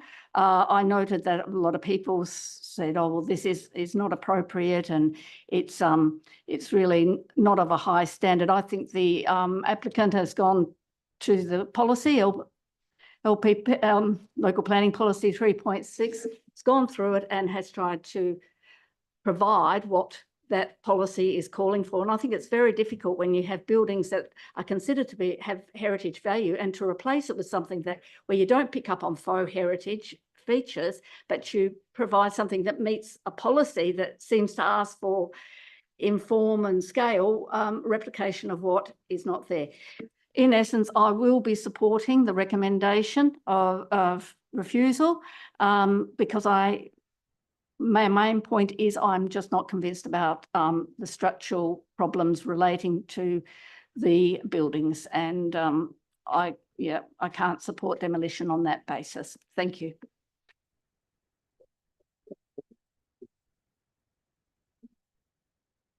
I guess it's my turn to speak. I've looked at this from obviously three very simple points of view. One is the heritage value. The other is the proposed demolition, structural integrity of the buildings. And then, of course, the proposed replacement. The designation and level of the significance has already been declared as a conservation area under the city's planning scheme. Initially, the buildings were designated as having some contribution, but this was elevated to considerable contribution. And this is identified under the city's local planning policy 3.6 under the local planning scheme. Now, that level of considerable contribution has evolved through a proper planning process. It's not just something that's plucked out of the air. So we, as a decision-making body, have to have proper regard to that level of conservation significance. It forms part of the city's planning framework. And while there may be some dispute over that designation, it remains, that's a fact. And I don't believe that there's been significant or compelling arguments to the counter. In terms of the proposed demolition, I mean, the fact that it's designated that under the scheme doesn't mean to say that you can't demolish the building. There's a test within the scheme. So clause 32 says you have to be satisfied that the building or structure has limited or no cultural significance and does not make a significant contribution to the broader cultural heritage significance and character of the locality in which it's located. As I said before, I don't believe there's been a cogent or compelling argument put forward by the applicant of sufficient strength for me to be satisfied that they haven't satisfied, or that clause wouldn't apply. I don't accept the argument because the accumulated changes to the building fabric have no heritage value. It's resulted in no heritage value. I don't believe that's the case. I'm additionally guided by the heritage impact statement prepared by Griffiths Architects. It is hard not to accept points made in relation to these buildings and their place within the precinct. But the issue of structural integrity is an interesting one.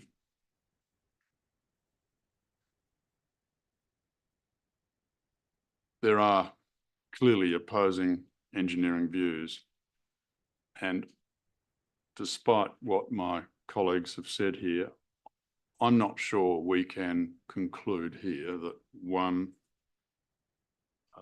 is more important or more correct than the other. I think that has to be tested, as the city's lawyers have suggested. That has to be tested with proper evidence. It appears, though, that while those building orders were coming through SAP, it was agreed between the two parties that there was a process that would be acceptable. That hasn't proceeded. The Griffiths Architects Heritage Impact Statement concludes that demolition results in a permanent loss of significant fabric and cultural heritage values, and the loss erodes the heritage significance of the precinct and character of the area. I spent quite a bit of time, I spent a lot of time in Subi anyway, but I spent a lot of time yesterday afternoon wandering around.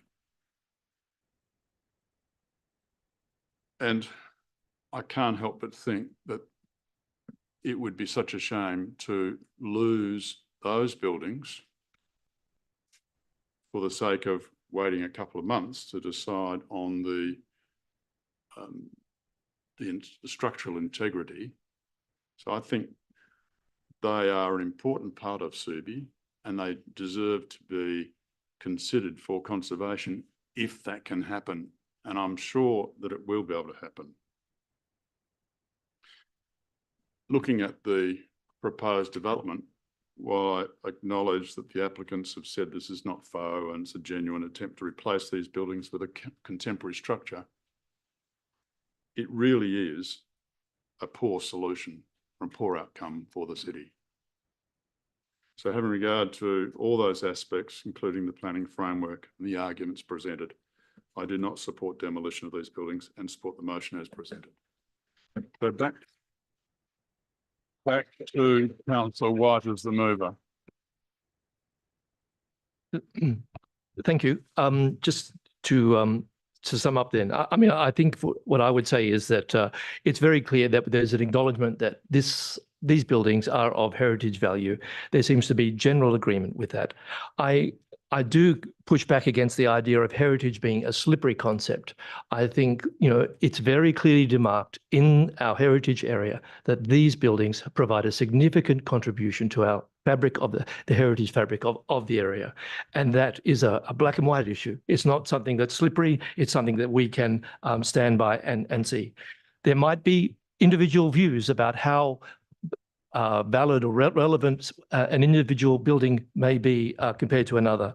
But in terms of the Planning Act and the approach that we need to consider for this, it's well established, the heritage area, and that these buildings are a part of that and identified within that. I think I also take issue with the issue of the economic cost of having a historic building. We've heard today that there are great values, economic values to having an historic building. So just simply putting a cost value on it is not, a cost dimension to this is not appropriate. Furthermore, I don't think it's a relevant planning consideration to say that these are issues that we would need to consider. I think what we need to be doing is being very clear, and I would hope that all panelists can give a united vote on this and a clear message to the applicants.